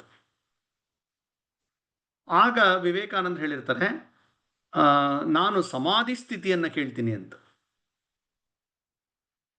ಆಗ ರಾಮಕೃಷ್ಣ ಪರಮಹಂಸರು ವಿವೇಕಾನಂದರಿಗೆ ಬೈತಾರೆ, ನೀನೇನು ಸ್ವಾರ್ಥಿ ಆಗ್ಬಿಟ್ಟಿಯಲ್ಲ ನೀನು, ಅಂದರೆ ನಿನ್ನ ಮೋಕ್ಷವನ್ನು ಕೇಳ್ತಾ ಇದೆಯಾ, ನಿನ್ನ ಆನಂದವನ್ನು ಕೇಳ್ತಾ ಇದೆಯಾ, ನೀನು ನೋಡಿದ್ರೆ ದೊಡ್ಡ ಆಲದ ಮರದ ರೀತಿಯ ವ್ಯಕ್ತಿತ್ವ, ನಿನ್ನ ಆಲದ ಮರದಂಥ ವ್ಯಕ್ತಿತ್ವದಲ್ಲಿ ಅನೇಕರಿಗೆ ಆಶ್ರಯ ಬೇಕಿದೆ ಇವತ್ತು, ಅನೇಕರಿಗೆ ಆಶ್ರಯ ನೀವು ಕೊಡಬೇಕಾಗಿದೆ. ಅಂದರೆ ಅದನ್ನೆಲ್ಲ ಬಿಟ್ಟು ಕೇವಲ ನಿಂದಾಗಿ ಯೋಚನೆ ಮಾಡ್ತೀಯ ನೀನು ಅಂತ ಒಂದು ರೀತಿ ಸೂಕ್ಷ್ಮ ರೂಪದಲ್ಲಿ ಇವ್ರಿಗೆ ಹೇಳಿರ್ತಾರೆ. ಆಗ ಹೇಳಿರ್ತಾರೆ, ನೀನಿರೋದು ತಾಯಿಯ ಸೇವೆಗಾಗಿ, ತಾಯಿ ನೀ ಏನು ಮಾಡಬೇಕು ಅಂತ ಹೇಳ್ತಾಳೆ ನಿಂಗೆ ಅಂತ ಇವರು ರಾಮಕೃಷ್ಣ ಪರಮಹಂಸರು ವಿವೇಕಾನಂದರಿಗೆ ಹೇಳಿರ್ತಾರೆ. 1886ನೇ ಇಸ್ವಿಯಲ್ಲಿ ರಾಮಕೃಷ್ಣ ಪರಮಹಂಸರ ದೇಹತ್ಯಾಗ ನಂತರ ವಿವೇಕಾನಂದರು ಭಾರತದ ಪರ್ಯಟನೆ ಮಾಡಿಕೊಳ್ತಾರೆ. ಅಂದರೆ ಭಾರತವನ್ನು ಕೇಳಿ ತಿಳಿದಿದ್ರು, ಓದಿ ತಿಳಿದಿದ್ರು, ಭಾರತವನ್ನು ನೋಡಿ ತಿಳಿಬೇಕು ಅಂತೇಳಿ ಇಡೀ ಭಾರತದ ಒಂದು ಪ್ರದಕ್ಷಿಣೆಯನ್ನೇ ಮಾಡ್ತಾರೆ. ಅಲ್ಲಿ ಹಿಮಾಲಯಕ್ಕೆ ಹೋಗ್ತಾರೆ, ರಾಜಸ್ಥಾನಕ್ಕೆ ಹೋಗ್ತಾರೆ, ಗುಜರಾತ್ಗೆ ಹೋಗ್ತಾರೆ, ಮಹಾರಾಷ್ಟ್ರ, ಕರ್ನಾಟಕದ ಬೆಳಗಾವಿಗೆ ಬರ್ತಾರೆ, ಬೆಂಗಳೂರಿಗೆ ಬರ್ತಾರೆ, ಮೈಸೂರು, ರಾಮೇಶ್ವರ, ಮಧುರೈ, ಹೀಗೆ ಕನ್ಯಾಕುಮಾರಿ ಕಡೆಯಲ್ಲಿ ಬರ್ತಾರೆ. ಹೀಗೆ ಇಡೀ ದೇಶದ ಒಂದು ಪರಿಸ್ಥಿತಿಯನ್ನ ಅವರು ಅಧ್ಯಯನ ಮಾಡ್ತಾರೆ. ಇಲ್ಲಿನ ಆಗಿನಿದ್ದ ಮಹಾರಾಜರು, ರಾಜರು, ಪಾಳೆಗಾರರು, ದೊಡ್ಡ ದೊಡ್ಡ ಸ್ಥಾನದಲ್ಲಿದ್ದಂಥವ್ರು, ವಿದ್ವಾಂಸರು, ಸೈನಿಕರು, ಸಾಮಾನ್ಯ ಜನರು, ಎಲ್ಲ ಜನರನ್ನ ಇವರು ಭೇಟಿ ಮಾಡಿರ್ತಾರೆ ಅವರ ಓಡಾಟದಲ್ಲಿ. ಒಂದು ರೀತಿ ನಿಜಾರ್ಥದಲ್ಲಿ ಭಾರತದ ನಾಡಿ ಮಿಡಿತ ಏನು ಅಂತ ಅವ್ರಿಗೆ ಅರ್ಥ ಆಗಿರುತ್ತೆ. ಕನ್ಯಾಕುಮಾರಿಗೆ ಬಂದಿದ್ದಾರೆ. ಆ ತಾಯಿ ಕನ್ಯಾಕುಮಾರಿಯ ಒಂದು ಸಾಷ್ಟಾಂಗ ಪ್ರಣಾಮ ಮಾಡಿ ಅವರು ಅಲ್ಲಿ ಬಂದು ನಿಂತ್ಕೊಳ್ತಾರೆ. ಆ ಸಮುದ್ರ, 3 ಸಾಗರಗಳು ಸೇರ್ತಕ್ಕಂತಹ ಅದ್ಭುತವಾದಂತಹ ಆ ಒಂದು ದೃಶ್ಯ ಅವರು ಹೃದಯದಲ್ಲಿ ಏನೋ ಒಂದು ರೀತಿಯ ಆ ಭಾವನೆಗಳು ತುಂಬಿ ಬಂದಿದೆ. ಅವ್ರಿಗೆ ಯಾಕೋ ದೂರದಲ್ಲಿ ಕಾಣಿಸ್ತಾ ಇದ್ದಂತಹ ಒಂದು ಬಂಡೆ, ಶ್ರೀಪಾದ ಶಿಲೆ ಅಂತ ಕರೀತಾರೆ ಅದನ್ನು. ಆ ಜಾಗಕ್ಕೆ ಹೋಗಬೇಕು ಅಂತ ಅನ್ಸುತ್ತೆ, ಯಾಕಂದ್ರೆ ತುಂಬ ಪ್ರಶಾಂತವಾಗಿದೆ, ಅಲ್ಲಿ ಹೋಗ್ಬೇಡ ಅಂತ ತುಂಬ ಮನಸ್ಸಿಗೆ ಒಂದು ರೀತಿಯ ಅನಿಸ್ತಾ ಇರುತ್ತೆ. ಅಲ್ಲಿ ಒಬ್ಬ ದೋಣಿ ಓಡಿಸೋನ್ಗೆ ಕೇಳ್ತಾರೆ, ಅಲ್ಲಿ ಬಿಡ್ತೀಯಪ್ಪ ಅಂತ. ಅವನು ಒಂದು 4 ಆಣಿ ಕೊಡಿ ಅಂತ ಕೇಳ್ತಾನೆ. 4 ಆಣಿ ಆಗಿನ ಕಾಲದಲ್ಲಿ ಸುಮಾರು 130 ವರ್ಷದ ಕೆಳಗೆ ಅದರದ್ದು ಟಿಕೆಟ್ ಫೇರ್. ಇವ್ರ ಹತ್ರ ಅದೂ ಇಲ್ಲ. ಇವರೊಂದು ಜೋಳಿಗೆ ಹಾಕೊಂಡಿದ್ದಾರೆ, ಒಂದು ಜೊತೆ ಬಟ್ಟೆ ಇದೆ, ಒಂದು ಭಗವದ್ಗೀತೆ ಇದೆ, ಅದು ಬಿಟ್ರೆ ಏನೂ ಇಲ್ಲ ಅವ್ರ ಹತ್ರ. ಇಡೀ ದೇಶ ಸುತ್ಕೊಂಡ್ಬಂದಿದ್ದಾರೆ. ಇದು ಭಾರತದ ವಿಶೇಷತೆ ಕೂಡ. ಭಾರತ ಅವ್ರನ್ನ ನೋಡ್ಕೊಂಡಿದೆ. ಕೆಲವು ಕಡೆ ಯಾರೋ ಟ್ರೈನ್ ಟಿಕೆಟ್ ಮಾಡಿಕೊಟ್ಟಿದ್ದಾರೆ, ಕೆಲವು ಕಡೆ ಎತ್ತಿನ ಗಾಡೀಲಿ ಡ್ರಾಪ್ ಮಾಡಿದ್ದಾರೆ, ಕೆಲವು ಕಡೆ ನಡ್ಕೊಂಡು ಹೋಗಿದ್ದಾರೆ, ಎಲ್ಲ ಥರ ಆಗಿದೆ ಅನುಭವ ಅವ್ರಿಗೆ. ಇಲ್ಲಿ ಅವ್ರಿಗೆ ದಾಟಕ್ಕೆ, ಅವನಿಗೆ ಕೊಡಕ್ಕೆ 4 ಆಣಿ ಇಲ್ಲ. ಅವ್ರು ಆಯ್ತು ಬೇಡ ಬಿಡಪ್ಪ ಅಂತೇಳಿ ತಮ್ಮ ಜೋಳಿಗೆಯನ್ನು ಬೆನ್ನು ಕಟ್ಕೊಂಡು ಸಮುದ್ರಕ್ಕೆ ಹಾರ್ಬಿಡ್ತಾರೆ, ಈಚ್ಕೊಂಡು ಹೋಗ್ತಾರೆ. ಅಲ್ಲಿ ಹೋಗಿ ಏನು ಒಂದು ಶಿಲೆ ಇರುತ್ತೆ, ಒಂದು ಬಂಡೆ, ಅದರ ಮೇಲೆ ಹೋಗಿ ಕೂತ್ಕೊಳ್ತಾರೆ. 1892ನೇ ಇಸ್ವಿ ಡಿಸೆಂಬರ್ 25, 26, 27 3 ದಿನಗಳ ಕಾಲ ಆ ಜಾಗದಲ್ಲಿ ಇದ್ದು ಅವರು ಧ್ಯಾನಸ್ಥರಾಗಿ ಇಡೀ ತಮ್ಮ ಏನು ಆ ಭಾರತದ ಬಗ್ಗೆ ಅವರ ತಿಳುವಳಿಕೆ, ಅವರ ಭಾರತದ ದರ್ಶನದಿಂದ ಆದಂತಹ ಅನುಭವ, ಭಾರತದ ಈಗಿನ ಸ್ಥಿತಿ, ಭಾರತ ಇಡೀ ಒಂದು ಭಾರತಾಂಬೆಯ ಒಂದು ದರ್ಶನ ಆಗತ್ತೆ ಅವ್ರಿಗೆ. ಭಾರತ ಹೇಗಿತ್ತು, ಭಾರತ ಜಗತ್ತಿನ ಅತ್ಯಂತ ಪ್ರಾಚೀನವಾದಂಥ ರಾಷ್ಟ್ರ, ಭಾರತದ ಹುಟ್ಟು ಯಾವಾಗ ಆಯಿತು ಅಂತ ನಿರ್ಧಾರ ಮಾಡೋದಲ್ಲಿ ಇತಿಹಾಸಕಾರರು ಸೋತೋಗಿದ್ದಾರೆ. ಅತ್ಯಂತ ಪ್ರಾಚೀನ ಅಂದರೆ ಇತಿಹಾಸ ಅನ್ನೋದು ಕಂಡುಬಿಟ್ಟಾಗೆ ಇಲ್ಲೊಂದು ರಾಷ್ಟ್ರ ಜೀವನ ಇತ್ತು. ಇಷ್ಟು ಪ್ರಾಚೀನವಾದಂಥ ರಾಷ್ಟ್ರ, ಶ್ರೇಷ್ಠವಾದಂತಹ ಸಂಸ್ಕೃತಿ, ಇಡೀ ಜಗತ್ತಿಗೆ ಬೆಳಕು ಚೆಲ್ತಕ್ಕಂತಹ ಜ್ಞಾನ ಪರಂಪರೆ ಇದೆ, ಮೌಲ್ಯಗಳಿದೆ. ಎಲ್ಲದರಲ್ಲೂ ನಾವು ಚೆನ್ನಾಗಿದ್ವಿ, ಶ್ರೀಮಂತರಾಗಿದ್ವಿ, ಇಡೀ ಜಗತ್ತಿಗೆ ವಿದ್ಯೆ ಕೊಡ್ತಾ ಇದ್ವಿ ನಾವು. ಇದು ನಮ್ಮ ಗತ ವೈಭವ. ಈಗೇನಾಗಿದೆ ಅಂತ ಅವರು ನೋಡಿರ್ತಾರೆ ಪ್ರತ್ಯಕ್ಷ. ಎಲ್ಲ ಕಡೆ ಒಂದು ರೀತಿಯ ಬಡತನ, ಒಂದು ರೀತಿ ಕೊಳೆತ ನಾರ್ತಾ ಇರ್ತಕ್ಕಂಥ ಪರಿಸ್ಥಿತಿ, ಅಜ್ಞಾನ. ಏನು ಹಿಂಗಾಗ್ಬಿಟ್ಟಿದ್ದಾರೆ ಜನ. ಯಾವುದೋ ಹಿಡಿಯಷ್ಟು ಪರಕೀಯರು ಬಂದು ನಮ್ಮ ದೇಶವನ್ನು ಆಳ್ತಾ ಇದ್ದಾರೆ. ಜನರಿಗೇನು ಅನ್ನಿಸ್ತಾನೆ ಇಲ್ಲ. ಅವರು ಎಲ್ಲರನ್ನ ಭೇಟಿ ಮಾಡಿದಾಗ ಅವ್ರ ಮುಂದೆ ಒಂದು ಕಡೆ ಹೇಳ್ತಾರೆ, ಆ ಭೇಟಿ ಮಾಡಿದಾಗ ಆ ರಾಜರಾಗಲಿ ಸೇನಾಧಿಪತಿಗಳು ಯಾರಿಗೂ ಕೂಡ ನಾವು ಗುಲಾಮರಾಗಿದ್ದೀವಿ ಅನ್ನೋದೇ ಅನ್ನಿಸ್ತಾ ಇಲ್ಲ. ಆ ರೀತಿ ಗುಲಾಮಿತನದ ಒಂದು ಇದೆಲ್ಲ ಮುಳುಗೋಗಿದ್ದಾರೆ ಅಂತ ಆ ಒಂದು ರೀತಿಯ ದಾರುಣ ಸ್ಥಿತಿ ಇದನ್ನ ನೋಡಿದ್ದಾರೆ. ಅಂದ್ರೆ ಹೇಗಿದ್ವಿ ಹೇಗಾಗ್ಬಿಟ್ವಿ ಅಷ್ಟೇ ಅಲ್ಲ, ಮುಂದೆ ಹೇಗಾಗತ್ತೆ ಭಾರತ, ಆ ಒಂದು ದರ್ಶನ ಅವ್ರಿಗಾಗತ್ತೆ. ಭಾರತ ಮತ್ತೊಮ್ಮೆ ವಿಶ್ವಗುರು ಆಗತ್ತೆ, ಅತ್ಯಂತ ಬಲಿಷ್ಠವಾದಂಥ ಭಾರತ ಆಗತ್ತೆ. ಅದಕ್ಕೆ ನಾನೇನ್ ಮಾಡಬೇಕು ಅಂತ ವಿವೇಕಾನಂದರಿಗೆ ಒಂದು ದರ್ಶನ ಸಿಕ್ಕದಂತಹ, ಒಂದು ದಿಶಾಬೋಧ ಸಿಕ್ಕದಂತಹ ಜಾಗ ಆ ಬಂಡೆ. ಹಾಗಾಗಿ ವಿವೇಕಾನಂದರ 100ನೇ ವರ್ಷದ ಸಮಯದಲ್ಲಿ ಅದೊಂದು ಬಹಳ ಪ್ರಮುಖವಾದಂತಹ ಜಾಗ. ಅಲ್ಲಿ ನಾವೇನಾದ್ರು ಮಾಡಬೇಕು ಅಂತ ಆ ತಮಿಳುನಾಡಿನ ಸಂಘದ RSS ಪ್ರಮುಖರಿಗೆ ಅನಿಸಿ ಅವರೊಂದು ಸಣ್ಣ ವಿವೇಕಾನಂದ ರಾಕ್ ಕಮಿಟಿ, ಯಾಕಂದ್ರೆ ರಾಕ್ ಮೆಮೋರಿಯಲ್ ಮಾಡಬೇಕು ಅಂತ ಒಂದು ಕಮಿಟಿ ಮಾಡಿ ಅವರು ಪ್ರಯತ್ನ ಮಾಡ್ತಾ ಇರ್ತಾರೆ. ಯಾಕೆಂದ್ರೆ ವಿವೇಕಾನಂದರ ಜೀವನಕ್ಕೆ ತಿರುವು ಕೊಡ್ತು ಆ ಜಾಗ ನಮ್ಮಲ್ಲಿದೆ. ಮತ್ತೊಮ್ಮೆ ಈ ಸಮಾಜಕ್ಕೆ, ಈಗಿನ ಪೀಳಿಗೆಯವ್ರಿಗೆ ಇದೊಂದು ಬೆಳಕು ಕೊಡುವಂಥ ಜಾಗ ಆಗಬೇಕು ಅಂತ ಅವ್ರು ಪ್ರಯತ್ನ ಮಾಡ್ತಾ ಇರ್ತಾರೆ. ಆದರೆ ಅದು ತುಂಬ ಸಮಸ್ಯೆ ಇರುತ್ತೆ. ಯಾಕೆಂದರೆ ಕೇಂದ್ರದಲ್ಲಿದ್ದಂತಹ ಆಗಿನ ಕಾಂಗ್ರೆಸ್ ಸರ್ಕಾರ, ಪಂಡಿತ್ ನೆಹರು ಅವರ ಒಂದು ಆಳ್ವಿಕೆ ಇರುತ್ತೆ. ಅಲ್ಲಿಂದ ಒಂದು ಇದು ಸಿಗ್ತಾ ಇರಲ್ಲ ಸಮ್ಮತಿ. ಅಲ್ಲಿ ತಮಿಳ್ನಾಡಲ್ಲಿ ಕೂಡ ಕಾಂಗ್ರೆಸ್ನ ಒಂದು ಇರುತ್ತೆ ಆಳ್ವಿಕೆ. ಅಲ್ಲಿ ಭಕ್ತವತ್ಸಲಂ ಅನ್ನುವ ಚೀಫ್ ಮಿನಿಸ್ಟರ್ ಇರ್ತಾರೆ, ಅವ್ರಿಗೂ ಕೂಡ ಇದು ಒಪ್ಪಿಗೆ ಇರಲ್ಲ. ಅದಕ್ಕೂ ಮುಂದುವರೆದಂತೆ ಕನ್ಯಾಕುಮಾರಿ ಒಂದು ರೀತಿ ಕ್ರಿಶ್ಚಿಯನ್ನರ ಒಂದು ದೊಡ್ಡ ಬೇಸ್ ಆಗ್ಬಿಟ್ಟಿರುತ್ತೆ, ಇವತ್ತಿಗೂ ಇದಾರಲ್ಲಿ. ಆದರೆ ಆಗ ಒಂದು ರೀತಿ ಇಡೀ ಆ ದಕ್ಷಿಣದ ತುದಿಯಲ್ಲಿ ಎಲ್ಲ ಅವರ ಒಂದು ಪ್ರಾಬಲ್ಯ ಜಾಸ್ತಿ ಆಗ್ಬಿಟ್ಟಿರುತ್ತೆ. ಮತಾಂತರ ಮಾಡಿ ದೊಡ್ಡ ಪ್ರಮಾಣದಲ್ಲಿ ಆ ದೋಣಿ ಓಡಿಸೋರನ್ನ, ಬೆಸ್ತರನ್ನ ಎಲ್ಲರನ್ನು ಮತಾಂತರ ಮಾಡಿ ಇದೊಂದು ರೀತಿಯ ಕ್ರಿಶ್ಚಿಯನ್ ಪ್ರದೇಶ ಮಾಡಿಕೊಳ್ಳುವ ಅವರು ಪ್ರಯತ್ನ ಮಾಡ್ತಾ ಇರ್ತಾರೆ. ಅವರು ವಿರೋಧ ಮಾಡ್ತಾರೆ. ಇವರು ಅಲ್ಲೊಂದು ಸ್ಮಾರಕ ಮಾಡಬೇಕು ಅಂತ ಹೇಳಿ ಒಂದು ಸಣ್ಣ ಒಂದೇನೋ ಒಂದು ಫಲಕ ಇಟ್ಬಿಟ್ಟು ಬರ್ತಾರೆ ಎಲ್ಲ. ಅಲ್ಲಿ ಒಂದು ರೀತಿಯ ಪ್ರಾರಂಭ ಮಾಡೋಣ ಅಂತ ರಾತ್ರಿ ಹೋಗಿ ಅಲ್ಲಿದ್ದಂತಹ ಇವ್ರು ಇಟ್ಟಂತಹ ಎಲ್ಲ ಇದನ್ನು ಕಿತ್ತ ಹಾಕಿ ಅಲ್ಲೊಂದು ಶಿಲುಬೆ, ಒಂದು ಕ್ರಾಸ್ ಇಟ್ಬಿಟ್ಟು ಬಂದ್ಬಿಡ್ತಾರೆ. ಮತ್ತೆ ಒಂದಷ್ಟು ಜನ ಮಾರನೇ ರಾತ್ರಿ ಕೆಲವ್ರು ಹೋಗಿ ಆ ಶಿಲುಬೆಯನ್ನ ತೆಗೆದಾಕ್ತಾರೆ. ಅಷ್ಟೊತ್ತಿಗೊಂದು ರೀತಿಯ ಕಮ್ಯುನಲ್ ಟೆನ್ಷನ್ ಏರ್ಪಡುತ್ತೆ. ಕಡೆಗೆ ಸರ್ಕಾರ ಆ ಇಡೀ ಆ ಶಿಲೆ ಸುತ್ತಮುತ್ತ ಎಲ್ಲ ಆ ಜಾಗದಲ್ಲಿ ರಾಕ್ ಸುತ್ತಮುತ್ತ 144 ಸೆಕ್ಷನ್ ಹಾಕ್ಬಿಡ್ತಾರೆ, ಯಾರು ಹೋಗೋಂಗೆ ಇಲ್ಲ ಅಂತೇಳಿ. ಅಂದರೆ ಒಟ್ಟಲ್ಲಿ ಏನು ತೊಂದರೆ ಆಗಬಾರ್ದು, ನಮಗೆ ಪೀಸ್ ಬೇಕು ಅಂತ ಹೇಳ್ತಾರಲ್ಲ ಕೆಲವರು. ಹಾಗಾಗಿ ಯಾರು ಶಿಲೆನೂ ಬೇಡ, ಸ್ಮಾರಕ ಬೇಡ, ಏನು ಬೇಡ ಅನ್ನೋತಾರೆ. ಕ್ರಿಶ್ಚಿಯನ್ರು ಏನು ಮಾಡ್ತಾರೆ ಅಂದರೆ, ಇಲ್ಲಿ ಸೇಂಟ್ ಝೇವಿಯರ್ ಅಂತ ಅವನು ಬಂದಿದ್ದ, ಹಾಗಾಗಿ ಸೇಂಟ್ ಝೇವಿಯರ್ ಸ್ಮಾರಕ ಮಾಡ್ತೀವಿ ನಾವು ಇದನ್ನ ಅಂತ ಅದನ್ನೊಂದು ಬಲವಾಗಿ ಅವರ ಎಲ್ಲ ಶಕ್ತಿ ಉಪಯೋಗಿಸಿ ಅವರು ಸರ್ಕಾರದ ಮೇಲೆ ಒತ್ತಡ ತರಕ್ಕೆ ಶುರು ಮಾಡ್ತಾರೆ. ಸೇಂಟ್ ಝೇವಿಯರ್ ಯಾರು ಅಂತ ಹೇಳಿದ್ರೆ, ಪೋರ್ಚುಗೀಸರ ಕಾಲದಲ್ಲಿ ಪೋರ್ಚುಗಲ್ನಿಂದ ಬಂದಂಥ ಒಬ್ಬ ಮತಾಂಧ ಪಾದ್ರಿ. ಅವನು ಅತ್ಯಂತ ಕ್ರೂರವಾಗಿ ನಮ್ಮ ಹಿಂದೂಗಳನ್ನು ಕ್ರಿಶ್ಚಿಯನ್ ಆಗಿ ಕನ್ವರ್ಟ್ ಮಾಡಿ, ಹಿಂಸೆ ಕೊಟ್ಟು, ಕನ್ವರ್ಟ್ ಆಗದೇ ಇದ್ದವ್ರನ್ನ ಕೊಂದು, ಆ ಗೋವಾದಲ್ಲಿ ಒಂದು ನರಹಂತ ಮಾಡಿದಂಥ ವ್ಯಕ್ತಿಯ ನರಹಂತಕ, ಅವನ ಸ್ಮಾರಕ ಮಾಡಬೇಕು ಅಂತ, ಯಾಕೆಂದ್ರೆ ಕ್ರಿಶ್ಚಿಯನ್ ಅಂತ. ಸೊ ಹೀಗೆ ಈ ಥರ ಪರಿಸ್ಥಿತಿ ನಡೀತಾ ಇರುತ್ತೆ.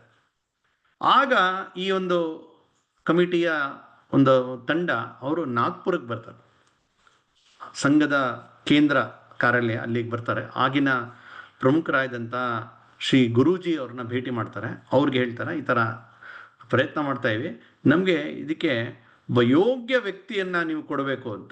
ಅದು ಸರಿಯಾಗಿ ಏಕನಾಥಜಿ ರಾಡೆ ಕೂಡ ಅವತ್ತು ನಾಗ್ಪುರಕ್ಕೆ ಬಂದಿರ್ತಾರೆ. ಆಗ ಅಂದರೆ ಅಖಿಲ ಭಾರತೀಯ ದೊಡ್ಡ ಜವಾಬ್ದಾರಿ RSSನಲ್ಲಿ, ಆದರೆ ಆ ಜವಾಬ್ದಾರಿಯಿಂದ ಅವ್ರನ್ನ ಮುಕ್ತ ಮಾಡಿ ಅವ್ರನ್ನ ಈ ಕೆಲಸಕ್ಕೋಸ್ಕರ ಗುರೂಜಿಯವರು ಕಳಿಸ್ಕೊಡ್ತಾರೆ. ಅಂದರೆ RSSನ ಅತ್ಯಂತ ದೊಡ್ಡ ಜವಾಬ್ದಾರಿಯಿಂದ ಅವ್ರನ್ನ ಮುಕ್ತಗೊಳಿಸಿ ಈ ಕೆಲಸ ಅಷ್ಟೇ ಮುಖ್ಯ ಇದೆ ಅಂತ ಅವ್ರನ್ನ ಈ ಕೆಲಸಕ್ಕೆ ಕಳಿಸ್ಕೊಡ್ತಾರೆ. ಏಕನಾಥ್ಜಿಯವರು ಈ ಕೆಲಸವನ್ನು ಸ್ವೀಕಾರ ಮಾಡ್ತಾ ಇದ್ದಂಗೆ, ಅಂದರೆ ನಾನು ಪ್ರಾರಂಭದಲ್ಲೇ ಅವರ ಬಾಲ್ಯದ ಘಟನೆ ಹೇಳಿದ್ದೆ, ಒಂದ್ಸಲಿ ಏನಾರೋ ಕೆಲಸವನ್ನ ಚಾಲೆಂಜನ್ನು ತಗೊಂಡ್ರೆ ಅದನ್ನು ಸಾಧಿಸಿಯೇ ತೀರ್ತಕ್ಕಂತಹ ಒಂದು ಇಚ್ಛಾಶಕ್ತಿ, ಸಂಕಲ್ಪ ಶಕ್ತಿ, ಮನೋಬಲ ಎಲ್ಲವೂ ಇತ್ತು ಅವರು. ಅವರು ಬಂದು ಎಲ್ಲ ಏನೇನು ನಡೆದಿದೆ ಎಲ್ಲ ಸ್ಟಡಿ ಮಾಡ್ತಾರೆ. ಸ್ಟಡಿ ಮಾಡಿದಾಗ ಗೊತ್ತಾಗುತ್ತೆ ಇದು ಒಂದು ರೀತಿಯ ವಿಪರೀತ ಎಲ್ಲ ಕಡೆಯಿಂದ ವಿರೋಧಗಳನ್ನ ಎದುರಿಸ್ತಾ ಇರ್ತಕ್ಕಂಥ ಪರಿಸ್ಥಿತಿ ಇದೆ. ಯಾವುದು ನಮ್ಗೆ ಸಪೋರ್ಟಿವ್ ಇಲ್ಲ. ಸರ್ಕಾರ ಕೇಂದ್ರದಲ್ಲಿ ಸಪೋರ್ಟ್ ಇಲ್ಲ, ರಾಜ್ಯದಲ್ಲಿ ಸಪೋರ್ಟ್ ಇಲ್ಲ, ಸ್ಥಳೀಯ ಕ್ರಿಶ್ಚಿಯನ್ರ ವಿರೋಧ ಇದೆ. ಏನು ಮಾಡೋದು? ಆದರೆ ಸಾಮಾನ್ಯ ಜನರಲ್ಲಿ ವಿವೇಕಾನಂದರ ಬಗ್ಗೆ ಗೌರವ ಇದೆ. ರಾಮಕೃಷ್ಣ ಮಿಷನ್ ಏನು ವಿವೇಕಾನಂದ ಸ್ಥಾಪನೆ ಮಾಡಿದ್ರು, ಆಕ್ಚುಲಿ ಅವರೇ ಇದನ್ನ ಮಾಡಬೇಕಾಗಿತ್ತು. ಆದರೆ ಅವರು ಯಾಕೋ ಇದಕ್ಕೆ ಇನ್ವಾಲ್ವ್ ಆಗಿಲ್ಲ. ಆದರೆ ಒಂದು ಇವ್ರಿಗೆ ಅನ್ಸತ್ತೆ, ಅಕಸ್ಮಾತ್ ನಾವು ಧುಮುಕದ ಮೇಲೆ ಆಮೇಲೆ ಅವ್ರೇನೋ ಸ್ಟೇಟ್ಮೆಂಟ್ ಕೊಡ್ತಾರೆ ಅನ್ಕೊಳ್ಳಿ, ಪ್ರೆಸ್ ಅವರು ಕೇಳ್ತಾರೆ ಇದು ನಿಮ್ಗೇನು ಅನ್ಸತ್ತೆ, ಇದು ಮಾಡಬೇಕೋ ಬೇಡವೋ ಅಂತ. ಸಾಮಾನ್ಯ ರಾಮಕೃಷ್ಣ ಆಶ್ರಮ ಅವ್ರು ಯಾವುದಕ್ಕೂ ಅಷ್ಟು ಅಗ್ರೆಸಿವ್ ಆಗಿ ಇರೋ ಕಡೆ ಅವ್ರದ್ದು ಪ್ರಯತ್ನ ಮಾಡ್ಕೋಲ್ಲ. ಅವರು ಇಲ್ಲ ಅದೇನು ಅವಶ್ಯಕತೆ ಇಲ್ಲ ಅಂತ ಒಂದು ಮಾತು ಹೇಳಿಬಿಟ್ರೆ ಇವ್ರು ಪೂರ್ತಿ ಹಿನ್ನಡೆ ಆಗ್ಬಿಡುತ್ತೆ. ಅದಕ್ಕೆ ಏಕನಾಥ್ಜಿ ಅವರು ಮೊದಲ ಕೆಲಸ ಮಾಡಿದ್ದಂದ್ರೆ ಕಲ್ಕತ್ತಾಗ ಹೋಗ್ಬಿಡ್ತಾರೆ. ರಾಮಕೃಷ್ಣಾಶ್ರಮದ ಆಗಿನ ಅಧ್ಯಕ್ಷರಾದಂಥವ್ರನ್ನ ಭೇಟಿ ಮಾಡಿ, ಇವ್ರಿಗೆ ಮುಂಚೆನೇ ಪರಿಚಯ ಇರುತ್ತೆ, ಅವ್ರ ಜೊತೆ ಒಳ್ಳೆಯ ಸಂಬಂಧ ಕೂಡ ಇರುತ್ತೆ. ಅವ್ರ ಮುಂದೆ ಹೋಗಿ ಹೇಳ್ತಾರೆ ಈ ಥರ ಒಂದು ಪ್ರಯತ್ನ ನಡೀತಾ ಇದೆ, ಇದಕ್ಕೆ ನಿಮ್ಮ ಒಂದು ಅಭಿಪ್ರಾಯ ಏನು ಅಂತ. ರಾಮಕೃಷ್ಣಾಶ್ರಮದ ಆಗಿನ ಪ್ರಮುಖರಾದ ಮಾಧವಾನಂದರು ಹೇಳ್ತಾರೆ, ನೋಡಿ ನಮ್ಮದು ಸನ್ಯಾಸಿಗಳ ಸಂಘಟನೆ, ಈ ಸರ್ಕಾರದ ವಿರುದ್ಧ ಅಥವಾ ಗೂಂಡಾಗಳು ಬರ್ತಾರೆ, ಎಲ್ಲ ಈ ರೀತಿ ಅನೇಕ ವಿರೋಧಗಳು ಬರುತ್ತೆ. ಶಾರೀರಿಕವಾಗೂ ಕೂಡ ಏನು ಬೇಕಾದ್ರೂ ಮಾಡೋಕ್ಕೆ ಸಿದ್ಧರಿರುತ್ತೆ. ಅಂಥದಕ್ಕೆ ನಾವೇನು ಮಾಡ್ಲಿಕ್ಕೆ ಆಗಲ್ಲ ನಾವು. ಆದರೆ ನಿಮ್ಮಂಥವ್ರು ಮಾಡ್ತಾ ಇದ್ದೀರಾ ಅಂದರೆ ನಿಮಗೆ ನಾವು ಅಫಿಷಿಯಲ್ ಆಗಿ ಬರ್ದೇರು ಕೂಡ ಹಿಂದ್ಗಡೆಯಿಂದ ಬೆಂಬಲ ಕೊಡ್ತೀವಿ ಅಂತ ಒಂದು ಭರವಸೆಯನ್ನು ಮಾತು ತೊಳ್ತಾರೆ. ಇದೇ ಬೇಕಾಯ್ತು ಏಕನಾಥ್ಜಿಗೆ. ಅಲ್ಲಿಂದ ತೊಗೊಂಡು ಅಂದರೆ ಆಗಬಹುದಾ ಅಂತ ಏನೇನೆಲ್ಲ ಚಾಲೆಂಜಸ್ನ ಅದನ್ನು ಯೋಚನೆ ಮಾಡಿ ಅದನ್ನು ಅತ್ಯಂತ ಚಾಕಚಕ್ಯತೆಯಿಂದ ಅದನ್ನು ನಿವಾರಣೆ ಮಾಡ್ತಕ್ಕಂಥ ಒಂದು ತಾಕತ್ತು ಇವರಲ್ಲಿತ್ತು. ಅಂದರೆ ಮೊದಲನೇ ಒಂದು ಗೆಲುವಾಗುತ್ತೆ. ರಾಮಕೃಷ್ಣಾಶ್ರಮದಿಂದ ತೊಂದರೆನೂ ಬರಲ್ಲ, ಹಿಂದ್ಗಡೆಯಿಂದ ಬೆಂಬಲ ಸಿಗತ್ತೆ ಎನ್ನುವ ಒಂದು ಭರವಸೆ ತಗೊಂಡು ಬರ್ತಾರೆ. ಇಲ್ಲಿ ಯಾರು ಅಂತ ಹೇಳಿದ್ರೆ, ಇದು ಕೇಂದ್ರದಲ್ಲಿ ಕಲ್ಚರಲ್ ಮಿನಿಸ್ಟರ್ ಇರ್ತಾರೆ, ಹುಮಾಯೂನ್ ಕಬೀರ್ ಅಂತೇಳಿ. ಆತ ನೋಡಿ ಕಲ್ಚರ್ ಮಿನಿಸ್ಟರ್ ಒಬ್ಬ ಮುಸಲ್ಮಾನ, ಅವರು ಇಲ್ಲ ಇದು ಮಾಡೋಂಗಿಲ್ಲ ಅಂತೇಳಿ ವಿರೋಧ ಮಾಡ್ತಾರೆ ಕೇಂದ್ರದಿಂದ. ಇಲ್ಲಿ ಭಕ್ತವತ್ಸಲಂ ಅವ್ರಿಗೆ ಕೇಂದ್ರ ಏನು ಅದು ಎದುರಾಕೊಳ್ಳೋಕ್ಕೆ ಸ್ವಂತ ಒಂದು ಧೈರ್ಯ ಇಲ್ಲ. ಹಾಗಾಗಿ ಅವರು ಇಲ್ಲ ಮಾಡೋಂಗಿಲ್ಲ, ಬೇಕಾದರೆ ನೀವು ಸಮುದ್ರ ತೀರದಲ್ಲಿ ಮಾಡಿ, ಆ ಜಾಗದಲ್ಲಿ ಮಾತ್ರ ಬೇಡ, ಅದು ಕಾಂಟ್ರವರ್ಸಿ ಆಗುತ್ತೆ ಅಂತ. ಅಂದರೆ ಕಾಂಟ್ರವರ್ಸಿ ಬೇಡ, ನಾವು ಸೇಫ್ ಆಗಿರಬೇಕು ಅನ್ನೋ ಥರ ಒಂದು ಮಾನಸಿಕತೆ. ಏನೋ ಧೈರ್ಯ ಇಲ್ಲ ಅಷ್ಟೇ, ತಪ್ಪಲ್ಲಿ ಅಂತಲ್ಲ, ಅವ್ರಿಗೆ ಧೈರ್ಯ ಇಲ್ಲ, ಅವ್ರದ್ದು ವಿರೋಧ ಇದೆ. ಸೊ ಅದಕ್ಕೆ ಇವ್ರು ಏನು ಮಾಡ್ತಾರೆ ಅಂದರೆ, ಇವರು ಚೀಫ್ ಮಿನಿಸ್ಟರ್ ಒಪ್ಪಬೇಕು ಅಂದರೆ ಕೇಂದ್ರದಿಂದ ನಾವು ಏನಾರು ಮಾಡಬೇಕು ಅಂತ ಇವರು ಐಡಿಯಾ ಮಾಡ್ತಾರೆ ಏಕನಾಥ್ಜಿ. ಅವರು ಮೊದಲೇನು ಮಾಡ್ತಾರೆ ಅಂದರೆ ಕಲ್ಕತ್ತಾಗೆ ಹೋಗ್ತಾರೆ. ಯಾಕೆಂದರೆ ಆ ಹುಮಾಯೂನ್ ಕಬೀರ್ ಅವರ ಕಾನ್ಸ್ಟಿಟ್ಯೂಯೆನ್ಸಿ ಕಲ್ಕತ್ತಾಯಿಂದ ಅವ್ರು ಗೆದ್ದು ಬಂದಿರ್ತಾರೆ, ಮತ್ತೆ ಮಿನಿಸ್ಟರ್ ಆಗಿರ್ತಾರೆ ಕೇಂದ್ರದಲ್ಲಿ. ಕಲ್ಕತ್ತಾದಲ್ಲಿ ಹೋಗಿ ಅವರು ಎಲ್ಲ ಪ್ರೆಸ್ ಅವ್ರನ್ನೆಲ್ಲ ಕರೆದು ಅವ್ರಿಗೆಲ್ಲ ವಿವೇಕಾನಂದರು ಈ ನೆಲದಲ್ಲಿ ಕಲ್ಕತ್ತಾದಲ್ಲಿ ಹುಟ್ಟಿದ್ದು, ಇಡೀ ದೇಶಕ್ಕೆ ಅವರು ಹೆಮ್ಮೆಯ ವ್ಯಕ್ತಿ, ಅವರ 100ನೇ ವರ್ಷ ಇದು ಅಂತ ಪೂರ್ತಿ ಅದನ್ನೆಲ್ಲ ವಿವರಿಸ್ತಾರೆ. ಎಲ್ಲ ವಿವರಿಸಿ ಹೇಳ್ತಾರೆ, ಇಂತಹ ಒಂದು ವಿವೇಕಾನಂದರಿಗೆ ತಿರುವು ಕೊಟ್ಟಂತಹ, ಜೀವನಕ್ಕೆ ಒಂದು ದೃಷ್ಟಿ ಕೊಟ್ಟಂತಹ ಕನ್ಯಾಕುಮಾರಿಯಲ್ಲಿ ಒಂದು ಸ್ಮಾರಕ ಮಾಡಬೇಕು ಅಂತ ಹೇಳಿದ್ರೆ ಇದೇ ಊರಿನ ಒಬ್ಬ MP ಅವ್ರು ವಿರೋಧ ಮಾಡ್ತಾ ಇದ್ದಾರೆ. ಯಾರು ಅಂದರೆ ಹುಮಾಯೂನ್ ಕಬೀರ್ ಅಂತೇಳಿ ಅವ್ರಿಗೆ ಕೊಡ್ತಾರೆ. ಸೊ ಎಲ್ಲ ಪೇಪರ್ನಲ್ಲೂ ಇದ್ರ ಬಗ್ಗೆ ಲೇಖನಗಳು, ಇದ್ರ ಬಗ್ಗೆ ಚರ್ಚೆ, ಖಂಡನೆ ಎಲ್ಲ ಬಂದ್ಬಿಡುತ್ತೆ. ಇಡೀ ಕಲ್ಕತ್ತಾದಲ್ಲಿ ಒಂದು ರೀತಿಯ ಅಂದರೆ ಅವ್ರ ಹೋಮ್ ಕಾನ್ಸ್ಟಿಟ್ಯೂಯೆನ್ಸಿಯಲ್ಲಿ ಒಂದು ರೀತಿಯ ಅವರ ಪೊಲಿಟಿಕಲ್ ಭಾಷೆಯಲ್ಲಿ ಹೇಳ್ಬೇಕಂದ್ರೆ ಅವ್ರ ವೋಟರ್ಸ್ ಯಾರು ಅವ್ರನ್ನ ಗೆಲ್ಸಿದ್ರು ಅವರು ಇವ್ರ ಬಗ್ಗೆ ಅಸಮಾಧಾನ ವ್ಯಕ್ತ ಮಾಡಿಸ್ತಕ್ಕಂಥ ಒಂದು ವಾತಾವರಣ ನಿರ್ಮಾಣ. ಅಂದ್ರೆ ಎಲ್ಲಿ ಟೈಟ್ ಮಾಡಬೇಕು ಅನ್ನೋದು ಎಷ್ಟು ಚಾಣಾಕ್ಷತೆಯಿಂದ ಇವ್ರು ಮಾಡ್ತಾರೆ ಅಂದ್ರೆ, ತಕ್ಷಣ ಅವರು ಹುಮಾಯೂನ್ ಕಬೀರ್ಗೆ ಬಿಸಿ ಮುಟ್ಟತ್ತೆ. ಅವರು ಇಲ್ಲ ಇದು ಸ್ಟೇಟ್ಗೆ ಸಂಬಂಧಪಟ್ಟಿದ್ದು, ಇದು ಕೇಂದ್ರದಲ್ಲಿ ಇನ್ನೂ ಚರ್ಚೆ ಆಗಿಲ್ಲ ಅಂತ ನಿಧಾನಕ್ಕೆ ಜಾರ್ಕೊಳ್ತಾರೆ. ಕಡೆಗೆ ಏಕನಾಥ್ಜಿ ಅವ್ರನ್ನ ಕರೆಸಿ, ಪ್ರಾರಂಭದಲ್ಲಿ ಇವರು ಏಕನಾಥ್ಜಿ ಏನು ಮಾಡ್ತಾರೆ ಅಂದರೆ ಅವ್ರನ್ನ ಅಪಾಯಿಂಟ್ಮೆಂಟ್ ಕೇಳ್ತಾರೆ. ಅವ್ರು ವಿರೋಧ ಮಾಡ್ತಾ ಇರ್ತಾನೆ, ಫೇಸ್ ಟು ಫೇಸ್ ಮಾತಾಡೋಣ ಅಂತ. ಒಪ್ಪಿಗೆ ಕೊಟ್ಟಿರಲ್ಲ. ಆದರೆ ಈ ಘಟನೆ ನಂತರ ಪತ್ರಕರ್ತರೆಲ್ಲ ಅದ್ರ ಬಗ್ಗೆ ಇದು ಮಾಡಿದ್ಮೇಲೆ ಅವ್ರನ್ನ ಕರೆಸಿ ಇವ್ರು ಮಾತಾಡ್ತಾರೆ. ಅಂದರೆ ಇವ್ರಿಗೇನು ಸ್ವಾರ್ಥಕ್ಕಾಗಿ ಏಕನಾಥ್ಯ ಮಾಡ್ತಾ ಇಲ್ಲ, ವಿವೇಕಾನಂದರಿಗಾಗಿ ಒಂದು ಸ್ಮಾರಕ ಕಟ್ಟಬೇಕಷ್ಟೇ. ಆ ರೀತಿಯ ಒಂದು ಉತ್ಕೃಷ್ಟವಾದಂತಹ ಸ್ಟೇಟ್ಸ್ಮೆನ್ಶಿಪ್ ಅವತ್ತಲ್ಲಿ ಅವರು ತೋರಿಸ್ತಾರೆ. ಆದರೆ ಕೇಂದ್ರದ ಏನು ಇದರಲ್ಲಿ ಸರ್ಕಾರ ಕ್ಯಾಬಿನೆಟ್ ಇದಕ್ಕೇನು ಹೇಳುತ್ತೆ, ನೆಹರು ಏನು ಹೇಳ್ತಾರೆ, ಈ ರೀತಿ ಎಲ್ಲ ಬರುತ್ತೆ. ಸರಿ, ಇವರು ದಾರಿ ಹುಡುಕ್ತಾ ಇರ್ತಾರೆ, ಡೆಲ್ಲಿಗೆ ಬರ್ತಾರೆ. ಡೆಲ್ಲಿಗೆ ಬಂದು ಲಾಲ್ ಬಹದ್ದೂರ್ ಶಾಸ್ತ್ರಿಯನ್ನು ಭೇಟಿ ಮಾಡ್ತಾರೆ.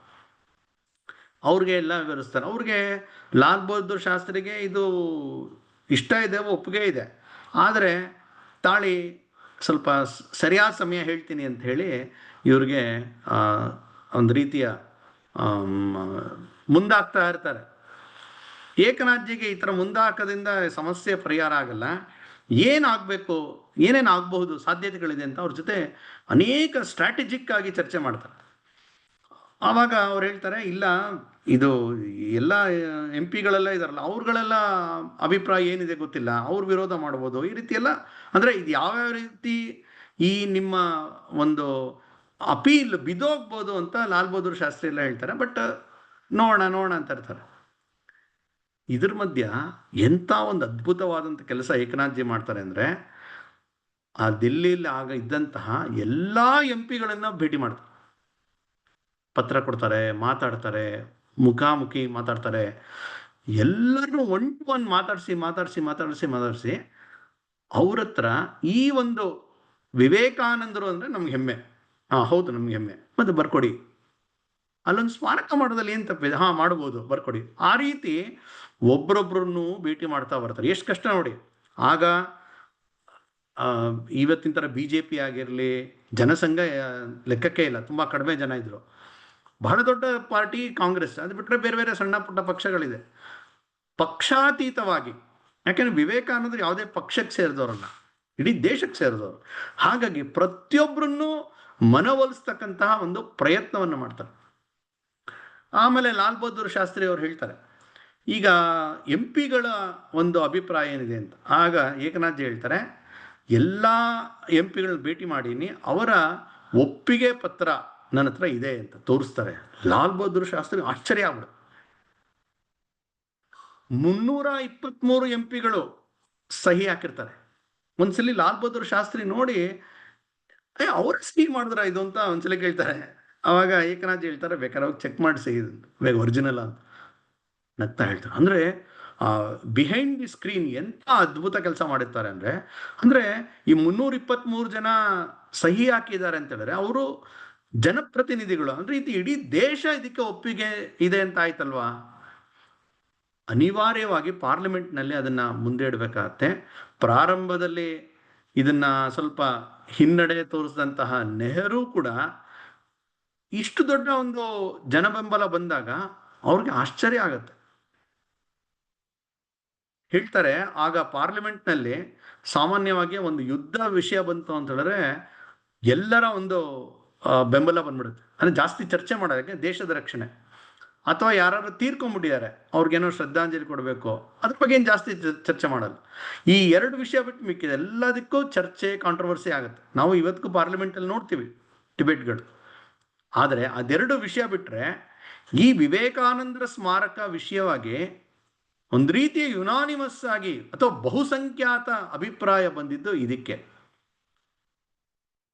ಕಡೆಗೆ ನೆಹರು ಅವರೇ ಅವರು ಹೇಳ್ತಾರೆ, ನಾನು ಭಕ್ತವತ್ಸಲ ಹತ್ರ ಒಂದ್ಸಲಿ ಮಾತಾಡ್ತೀನಿ ಅಂತ ಹೇಳ್ತಾರೆ. ಅಂದರೆ ಈ ರೀತಿಯ ಒಂದು ಪ್ರೆಷರ್ ಕ್ರಿಯೇಟ್ ಮಾಡ್ತಕ್ಕಂತಹ ತಾಕತ್ತು ಏಕನಾಥ್ಜಿಯವರ ಒಂದು ಬಿಹೈಂಡ್ ದ ಸ್ಕ್ರೀನ್ ಇಷ್ಟು ಅದ್ಭುತ ಕೆಲಸ ಮಾಡ್ತಾರೆ.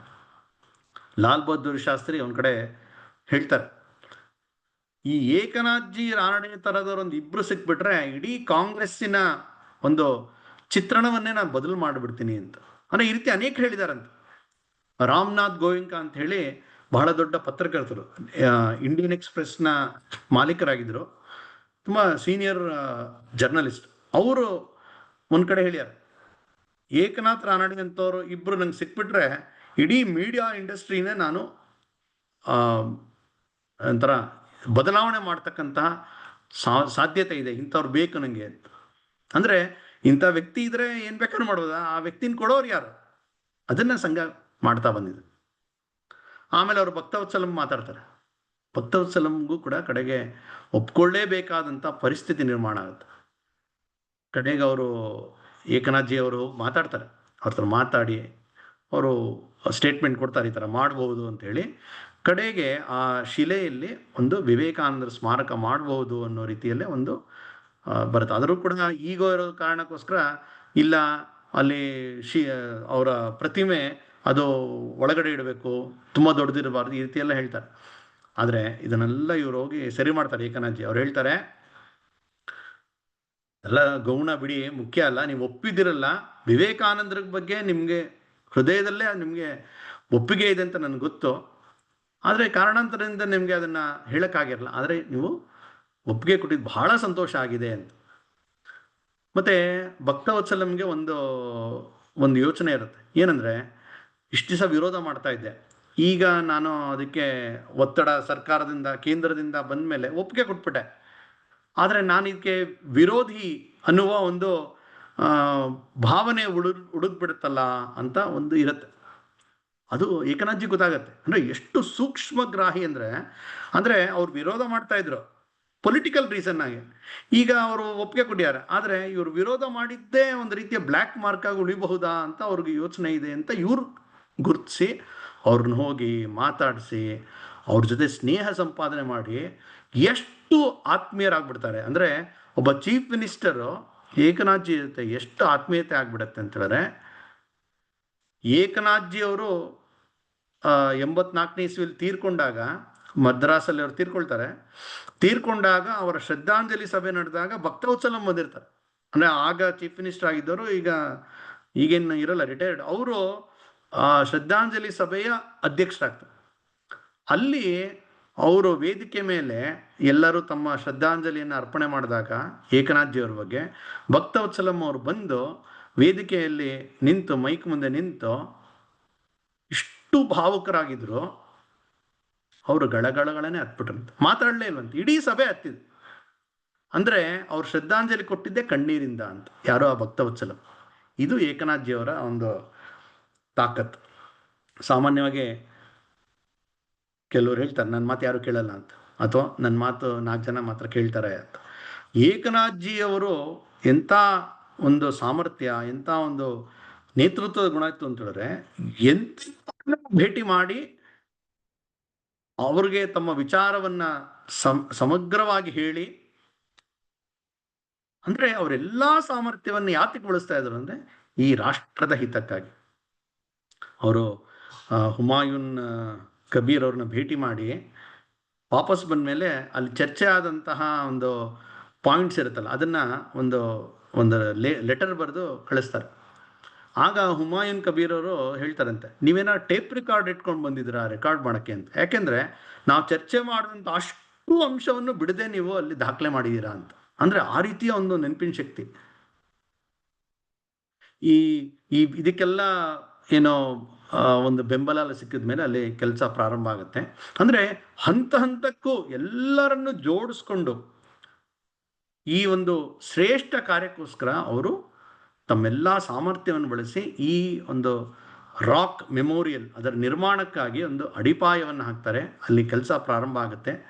ಅದಾದಮೇಲೆ ಕೂಡ ಸಣ್ಣ ಪುಟ್ಟ ವಿರೋಧಗಳು ಬರ್ತಾ ಇರುತ್ತೆ, ಆದರೆ ಅದನ್ನೆಲ್ಲ ಇವರು ನಿವಾರಿಸಿ ಅಲ್ಲಿ ಇವತ್ತು ಒಂದು ಅದ್ಭುತವಾದಂತಹ ಸ್ವಾಮಿ ವಿವೇಕಾನಂದರ ಒಂದು ಸ್ಮಾರಕವನ್ನು ಸ್ಥಾಪನೆ ಆಗೋದಕ್ಕೆ ಇವರು ಕಾರಣಕರ್ತರು. ಸ್ವಾಮಿ ವಿವೇಕಾನಂದ ಸ್ಮಾರಕ ಇವತ್ತು ಭಾರತಕ್ಕೆ ಬಂದವರು ಎಲ್ಲೆಲ್ಲಿ ನೋಡಬೇಕು, ಏನೇನು ನೋಡಬೇಕು ಅಂತ ಹೇಳಿದ್ರೆ ಇದೊಂದು ಹೇಳ್ತಾರೆ. ಅಥವಾ ಕನ್ಯಾಕುಮಾರಿಗೆ ಹೋದರೆ ಆ ವಿವೇಕಾನಂದ ಸ್ಮಾರಕವನ್ನು ನೋಡದೆ ಯಾರು ವಾಪಸ್ಸೇ ಬರಲ್ಲ. ಇದಕ್ಕೆ ಹಣ ಎಲ್ಲಿಂದ ಬರುತ್ತೆ ಅಂತ ಪ್ರಶ್ನೆ ಬರುತ್ತೆ. ಇಷ್ಟು ದೊಡ್ಡ ನಿರ್ಮಾಣ ಆಗಬೇಕಲ್ಲ, ಸರ್ಕಾರ ಒಪ್ಪಿಗೆ ಎಲ್ಲ ಬಂದಿದೆ, ಆದರೆ ಸರ್ಕಾರದ್ದೇ ಹಣ ತಗೊಳ್ಬಾರ್ದು, ಇಡೀ ಸಮಾಜ ಇದಕ್ಕೆ ಭಾಗವಹಿಸಬೇಕು ಅಂತೇಳಿ ಒಂದು ಅಭಿಯಾನ ಇಡೀ ದೇಶದಾದ್ಯಂತ ನಡೆಯುತ್ತೆ. ಎಲ್ಲರೂ ಕೂಡ ₹1 ಆಗಿನ ಕಾಲದಲ್ಲಿ, ಅಂದರೆ 60ರ ದಶಕ, ಸುಮಾರು ಈಗ ಒಂದು 60 ವರ್ಷದ ಹಿಂದೆ, ಆಗ ₹1 ದೊಡ್ಡ ಮೊತ್ತನೇ. ಸೊ ಸಾಮಾನ್ಯ ಜನ ಅದರಲ್ಲಿ ಭಾಗವಹಿಸಬೇಕು ಅಂತ.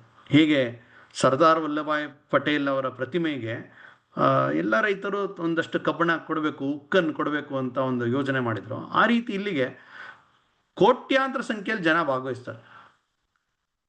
₹1 ಒಂದು ಕಾರ್ಡ್ ಮಾಡಿ ಅದನ್ನ ಅದು ಸಂಗ್ರಹದ ರೀತಿಯಲ್ಲಿ ಆ ರೀತಿ ಇಡೀ ದೇಶದಿಂದ ರಚನೆ ಆಗುತ್ತೆ. ಎಲ್ಲ ರಾಜ್ಯಗಳಲ್ಲೂ ಒಂದು ಅದ ರೀತಿ ಸ್ವಾಮಿ ವಿವೇಕಾನಂದ ಸ್ಮಾರಕ ಸಮಿತಿ ಅಂತ ರಚನೆ ಮಾಡಿ ಅದಕ್ಕಾಗಿ ಜನರ ಸಂಪರ್ಕ ಮಾಡಿ, ಅಂದರೆ ಇಡೀ ದೇಶ ಇದರಲ್ಲಿ ಭಾಗವಹಿಸಬೇಕು. ಯಾಕೆಂದರೆ ವಿವೇಕಾನಂದರು ಎಲ್ರಿಗೂ ಸೇರಿದವರು. ಅಂತ ಒಂದು ಸ್ಮಾರಕ ಅಲ್ಲಿ ನಿರ್ಮಾಣ ಆಯಿತು 1970 ನಂತರ. 71ರಲ್ಲಿ ಅದು ಅವರ ಒಂದು ಉದ್ಘಾಟನೆ ಆಗುತ್ತೆ. ಆಗ ರಾಷ್ಟ್ರಪತಿಗಳಾಗಿದ್ದಂತಹ ವಿ ವಿ ಗಿರಿ ಅವರು ಅದಕ್ಕೆ ಅಲ್ಲಿ ಭೇಟಿ ಕೊಡ್ತಾರೆ. ಅವರ ಒಂದು ಹಸ್ತದಿಂದನೇ ಅದರ ಉದ್ಘಾಟನೆ ಆಗುತ್ತೆ. ಆಗ ಕರುಣಾನಿಧಿ ಚೀಫ್ ಮಿನಿಸ್ಟರ್ ಅವರು ಕೂಡ ಅಲ್ಲಿ ಭಾಗವಹಿಸ್ತಾರೆ. ಅಂದರೆ ಪಕ್ಷಾತೀತವಾಗಿ ಯಾರೇ ಬರಲಿ ಅವ್ರನ್ನ ಒಂದು ರೀತಿಯ ಸಂಘಟನೆ ಮಾಡ್ತಕ್ಕಂತಹ ಸಾಮರ್ಥ್ಯ ಇವರು ಸಂಘದಲ್ಲಿ ಕಲ್ತಿದ್ರು. ಅದನ್ನ ಒಂದು ಐತಿಹಾಸಿಕ ಕ್ಷಣ, ವಿವೇಕಾನಂದರ ಒಂದು 100ನೇ ವರ್ಷ, ಇಂಥ ಸಮಯದಲ್ಲಿ ಅದು ಎಷ್ಟು ಸಮಸ್ಯೆಗಳು ಬಂದರೂ ಕೂಡ ಅದನ್ನ ಅತ್ಯಂತ ಬುದ್ಧಿವಂತಿಕೆಯಿಂದ, ಚಾಣಾಕ್ಷಣದಿಂದ, ಯಾರನ್ನೂ ಕಳ್ಕೊಳ್ದೆ, ಆದರೆ ತಮ್ಮ ಉದ್ದೇಶವನ್ನ ಒಂದು ಕಾಂಪ್ರಮೈಸ್ ಆಗದೆ ಅವರು ಅದನ್ನು ನಿರ್ವಹಣೆ ಮಾಡ್ತಾರೆ. ಅಂದರೆ ಸಂಘ ಅವ್ರಿಗೆ ಕಳಿಸ್ಕೊಡ್ಬೇಕಾದ್ರೆ ಏನು ಹೇಳಿತ್ತೋ ಅಲ್ಲಿ ಸ್ಮಾರಕ ಆಗಬೇಕು, ಅದಕ್ಕೆ ನೀವು ಗಮನಿಸ್ಬೇಕು, ಅಷ್ಟೇ. 2 ವಾಕ್ಯ ಹೇಳಿದ್ದು. ಆದರೆ ಅದನ್ನು ಸಾರ್ಥಕ ಮಾಡೋಕ್ಕೋಸ್ಕರ, ಯಶಸ್ಸು ಮಾಡೋಕ್ಕೋಸ್ಕರ ಏನೇನೆಲ್ಲ ಮಾಡ್ಬೋದೋ ಅದೆಲ್ಲವನ್ನು ಮಾಡಿದಂಥವ್ರು ಏಕನಾಥ್ ಜಿರಾಣಿಯವರು. ಮುಂದೆ ವಿವೇಕಾನಂದ ಕೇಂದ್ರ ಅಂತ ಪ್ರಾರಂಭ ಮಾಡ್ತಾರೆ. ಅಂದರೆ ವಿವೇಕಾನಂದ ಸ್ಮಾರಕ ಅಂದರೆ ಸುಮ್ಮನೆ ಬರೋದು, ಅಲ್ಲಿ ಅವ್ರದ್ದು ಒಂದು ಫೋಟೋ ಸೆಲ್ಫಿ ತಗೊಳ್ಳೋದು ಹೋಗೋದಲ್ಲ. ಅಲ್ಲಿ ಬರೋಂಥವ್ರು ವಿವೇಕಾನಂದರ ವಿಚಾರದಿಂದ ಪ್ರೇರಣೆ ಆಗಬೇಕು. ವಿವೇಕಾನಂದರ ಒಂದು ಏನು ವಿಚಾರಗಳು ಅದು ಪ್ರತಿಯೊಬ್ಬ ಯುವಕರಿಗೆ, ಅಲ್ಲಿ ಭೇಟಿ ಮಾಡಿದಂಥವ್ರಿಗೆ ತಲುಪಬೇಕು ಅನ್ನುವ ಕಾರಣಕ್ಕೋಸ್ಕರ ಅಲ್ಲಿ ಅನೇಕ ಕೆಲಸ ಮಾಡ್ತಾರೆ. ಇವತ್ತಿಗೂ ಸಮುದ್ರ ತೀರದಲ್ಲಿ ವಿವೇಕಾನಂದ ಪುರಂ ಅಂತಲೇ ಇದೆ. ಅದರ ಕೇಂದ್ರ ಇಟ್ಕೊಂಡು ಸಾಕಷ್ಟು ಸೇವಾ ಚಟುವಟಿಕೆಗಳು, ಸಾಮಾಜಿಕ ಜಾಗೃತಿಯ ಕೆಲಸಗಳು, ರಾಷ್ಟ್ರೀಯ ಕೆಲಸಗಳನ್ನು ಇವತ್ತಿಗೂ ಆ ವಿವೇಕಾನಂದ ಕೇಂದ್ರ ಮಾಡ್ತಾ ಬಂದಿದೆ. ಅಂದರೆ ಒಬ್ಬ ಯುವಕ ಅಲ್ಲಿ ಬಂದ ಅಂದರೆ ಅಲ್ಲಿ ಹಾಕಿರ್ತಾರೆ, ನಾವು ಯಾರೆಲ್ಲ ಹೋದರೆ ನೋಡ್ಬೋದು. ವಿವೇಕಾನಂದರು ಏನು ಹೇಳಿದ್ರು ಅಂದರೆ, ಪ್ರತಿಯೊಬ್ಬ ವ್ಯಕ್ತಿಯಲ್ಲೂ ಒಂದು ಅದ್ಭುತವಾದಂಥ ಸಾಮರ್ಥ್ಯ ಇದೆ, ಪ್ರತಿಯೊಬ್ಬರಲ್ಲೂ ಭಗವಂತ ಇದ್ದಾನೆ, every soul is essentially divine ಅಂತ ಅವ್ರು ಮತ್ತೆ ಮತ್ತೆ ಹೇಳ್ತಾ ಇರ್ತಾರೆ. ಆ ಒಂದು ವಿಚಾರ ಏನಿದೆ ಅದನ್ನ ಅವರಲ್ಲಿ ಒಂದು ರೀತಿ ಉದ್ದೀಪನಗೊಳಿಸ್ಬೇಕಲ್ಲ. ಅಂದರೆ ನಿನ್ನಲ್ಲೂ ಒಂದು ಸಾಮರ್ಥ್ಯ ಇದೆ. ಅನೇಕರ ಮನಸ್ಸಿನಲ್ಲಿ ಏನಾಯ್ತಂದರೆ, ಅಯ್ಯೋ ನಾವಿಷ್ಟೇ, ನಾನು ಮೀಡಿಯಾಕರ್ ಆಗಿರಬೇಕು, ನನ್ನ ಜೀವನನೇ ಇಷ್ಟು, ನನ್ನ ಲಿಮಿಟೇಷನ್ನೇ, ಅಂದರೆ ಈ ರೀತಿಯ ಒಂದು ನೆಗೆಟಿವ್ ಆಗಿ ಯೋಚನೆ ಮಾಡ್ತಕ್ಕಂತಹ, ಇನ್ಫೀರಿಯಾರಿಟಿ ಕಾಂಪ್ಲೆಕ್ಸ್ ಇರ್ತಕ್ಕಂತಹ ಜನರೇ ಜಾಸ್ತಿ. ವಿವೇಕಾನಂದರು ಏನು ಹೇಳಿದ್ರು, ಅವರು ಇವರು ಅಂತಲ್ಲ, ಪ್ರತಿಯೊಬ್ಬರಲ್ಲೂ ಒಂದು ಅದ್ಭುತವಾದಂಥ ಸಾಮರ್ಥ್ಯ ಇದೆ, ಅದನ್ನು ಗುರುತಿಸ್ಕೊಳ್ಳಿ, ಆ ಒಂದು ಸಾಮರ್ಥ್ಯವನ್ನು ಪ್ರಕಟಗೊಳಿಸಿ, ಅದೇ ಆಧ್ಯಾತ್ಮ.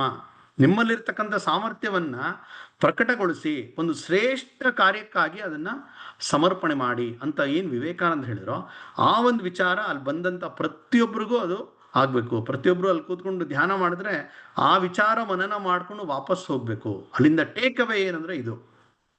ಈ ರೀತಿಯ ಒಂದು ಸಂದೇಶವನ್ನ ಸದಾ ಕಾಲಕ್ಕೂ ಕೊಡ್ತಕ್ಕಂತಹ ಒಂದು ಶ್ರೇಷ್ಠ ಕೇಂದ್ರವಾಗಿ ಆ ವಿವೇಕಾನಂದ ಕೇಂದ್ರ, ಅದು ವಿವೇಕಾನಂದ ಸ್ಮಾರಕ ಅದು ಸ್ಥಾಪನೆ ಆಯಿತು. ಇದರ ಹಿಂದೆ ಒಂದು ಬಹಳ ದೊಡ್ಡ ಒಂದು ರೀತಿಯ ಜೀವನದ ವ್ರತದಂತೆ ಮಾಡಿದಂಥವ್ರು, ಕೆಲಸ ಮಾಡಿದಂಥವ್ರು ಶ್ರೀಯುತ ಏಕನಾಥ್ ಜಿರಾಡೆ.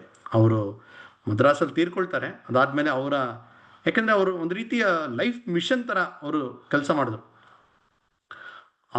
ಅವರು ಒಂದು ಕಡೆ ಬರೀತಾರೆ, ಅವರು ಆ ವಿವೇಕಾನಂದರ ಆ ಕೃತಿಗಳನ್ನು ಅಧ್ಯಯನ ಮಾಡಿ ಅವರ ಒಂದು ಆ ಪುಸ್ತಕವನ್ನು ತಯಾರು ಮಾಡಬೇಕಾದ್ರೆ ಬರೀ ಪುಸ್ತಕ ತಯಾರು ಮಾಡಿದ್ದಲ್ಲ, ಅವರ ಹೃದಯದೊಳಗಡೆ ವಿವೇಕಾನಂದರು ಪ್ರವೇಶ ಮಾಡಿದ್ರು. ವಿವೇಕಾನಂದರು ಇವರಲ್ಲಿ ಏನೋ ಒಂದು ದೊಡ್ಡ ಕೆಲಸ ಮಾಡೋಕ್ಕೋಸ್ಕರ ಒಂದು ರೀತಿಯ ಆವಾಹನೆ ಆದಂತೆ ಆಯಿತು ಅನ್ನುವ ಒಂದು ಮಾತನ್ನು ಅವರೇ ತಮ್ಮ ಶಬ್ದಗಳಲ್ಲಿ ಹೇಳಿದ್ದಾರೆ. ಆ ರೀತಿ ತಮ್ಮ ಇಡೀ ಬದುಕನ್ನೇ ಇದಕ್ಕಾಗಿ ಮೀಸಲಾಗಿಟ್ಟಂಥ ಅವರ ಸಮಾಧಿ ಕೂಡ ಇವತ್ತಿಗೂ ಆ ವಿವೇಕಾನಂದ ಪುರಂ ಅಲ್ಲೇ ಇದೆ. ಅಂದರೆ ವಿವೇಕಾನಂದ ಪುರಂ ಅಂದರೆ ಅದು ಅಲ್ಲಿ ತೀರದಲ್ಲಿರ್ತಕ್ಕಂಥ ಒಂದು ದೊಡ್ಡ ಜಾಗ, ಅಲ್ಲಿ ಅವರ ಸಮಾಧಿ ಇದೆ. ಆಮೇಲೆ ದಾಟ್ಕೊಂಡು ನಾವು ಸಮುದ್ರ ಹಡಗಿನಲ್ಲಿ ಹೋದರೆ ಆ ಕಡೆ ನಮಗೆ ಆ ಶಿಲೆ ರಾಕ್ ಮೆಮೋರಿಯಲ್ ಅದು ಸಿಗುತ್ತೆ. ಹೀಗೆ ಒಂದು ರೀತಿಯ ಭಾರತದ ಇತಿಹಾಸದಲ್ಲಿ ಒಂದು ರೀತಿಯ ಒಂದು ಏನು ನಮ್ಮ ತನ ನಾವು ಕಳ್ಕೊಂಡ್ಬಿಟ್ವಿ ಸ್ವಾತಂತ್ರ್ಯ ಪೂರ್ವದಲ್ಲಿ. ಸ್ವಾತಂತ್ರ್ಯ ಬಂದ ನಂತರ ಒಂದೊಂದನ್ನೇ ನಾವು ವಾಪಸ್ ಪಡೀಲಿಕ್ಕೆ ಶುರು ಮಾಡಿದ್ವಿ.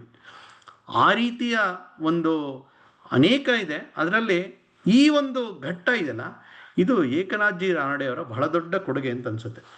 ಅವ್ರ ಬಗ್ಗೆ ಒಂದು ಮಾತು ಹೇಳ್ತಾರೆ, ಏನಂದ್ರೆ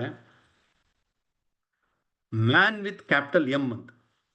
ಇವ್ರ ಬಗ್ಗೆ ಒಂದು ಪುಸ್ತಕ ಇದೆ, ಅದರ ಹೆಸರೇ ಮ್ಯಾನ್ ವಿತ್ ಕ್ಯಾಪಿಟಲ್ ಎಂ ಅಂತ. ಅದರಲ್ಲಿ ಏನು ಹೇಳ್ತಾರೆ ಅಂದರೆ, ವಿವೇಕಾನಂದ ಹೇಳ್ತಾರೆ, ಒಂದು ಐಡಿಯಾ ತಗೋ, ಟೇಕಪ್ ಒನ್ ಐಡಿಯಾ. ಆ ಐಡಿಯಾವನ್ನು ನೀನು ಇಡೀ ದೇಹದಲ್ಲಿ ಆವಾಹನೆ ಮಾಡ್ಕೊ, ಇಡೀ ನಿನ್ನ ಬದುಕು ಮಾಡ್ಕೊ, ಅದಕ್ಕೋಸ್ಕರ ಬದುಕು. ಆಗ ನಿನ್ನ ಬದುಕು ಒಂದು ಸಾರ್ಥಕ ಬದುಕಾಗತ್ತೆ ಅಂತ ವಿವೇಕಾನಂದರು ಏನು ಹೇಳಿದ್ರು, ಅಕ್ಷರಶಃ ಆ ರೀತಿ ಮಾಡಿ ತೋರಿಸಿದಂತಹ ಒಬ್ಬ ಶ್ರೇಷ್ಠ ವ್ಯಕ್ತಿ ಏಕನಾಥ್ಜಿ ರಾನಡೆ. ಅವರ ಜನ್ಮದಿನ ಮೊನ್ನೆ ನವೆಂಬರ್ 19ನೇ ತಾರೀಕಿತ್ತು. ನಮ್ಮ ಹಿಂದೂ ತಿಥಿಯ ಪ್ರಕಾರ ನಾಳೆ ಮಾರ್ಗಶಿರ ದ್ವಿತೀಯ ನಾಳೆ ಬರ್ತವೆ.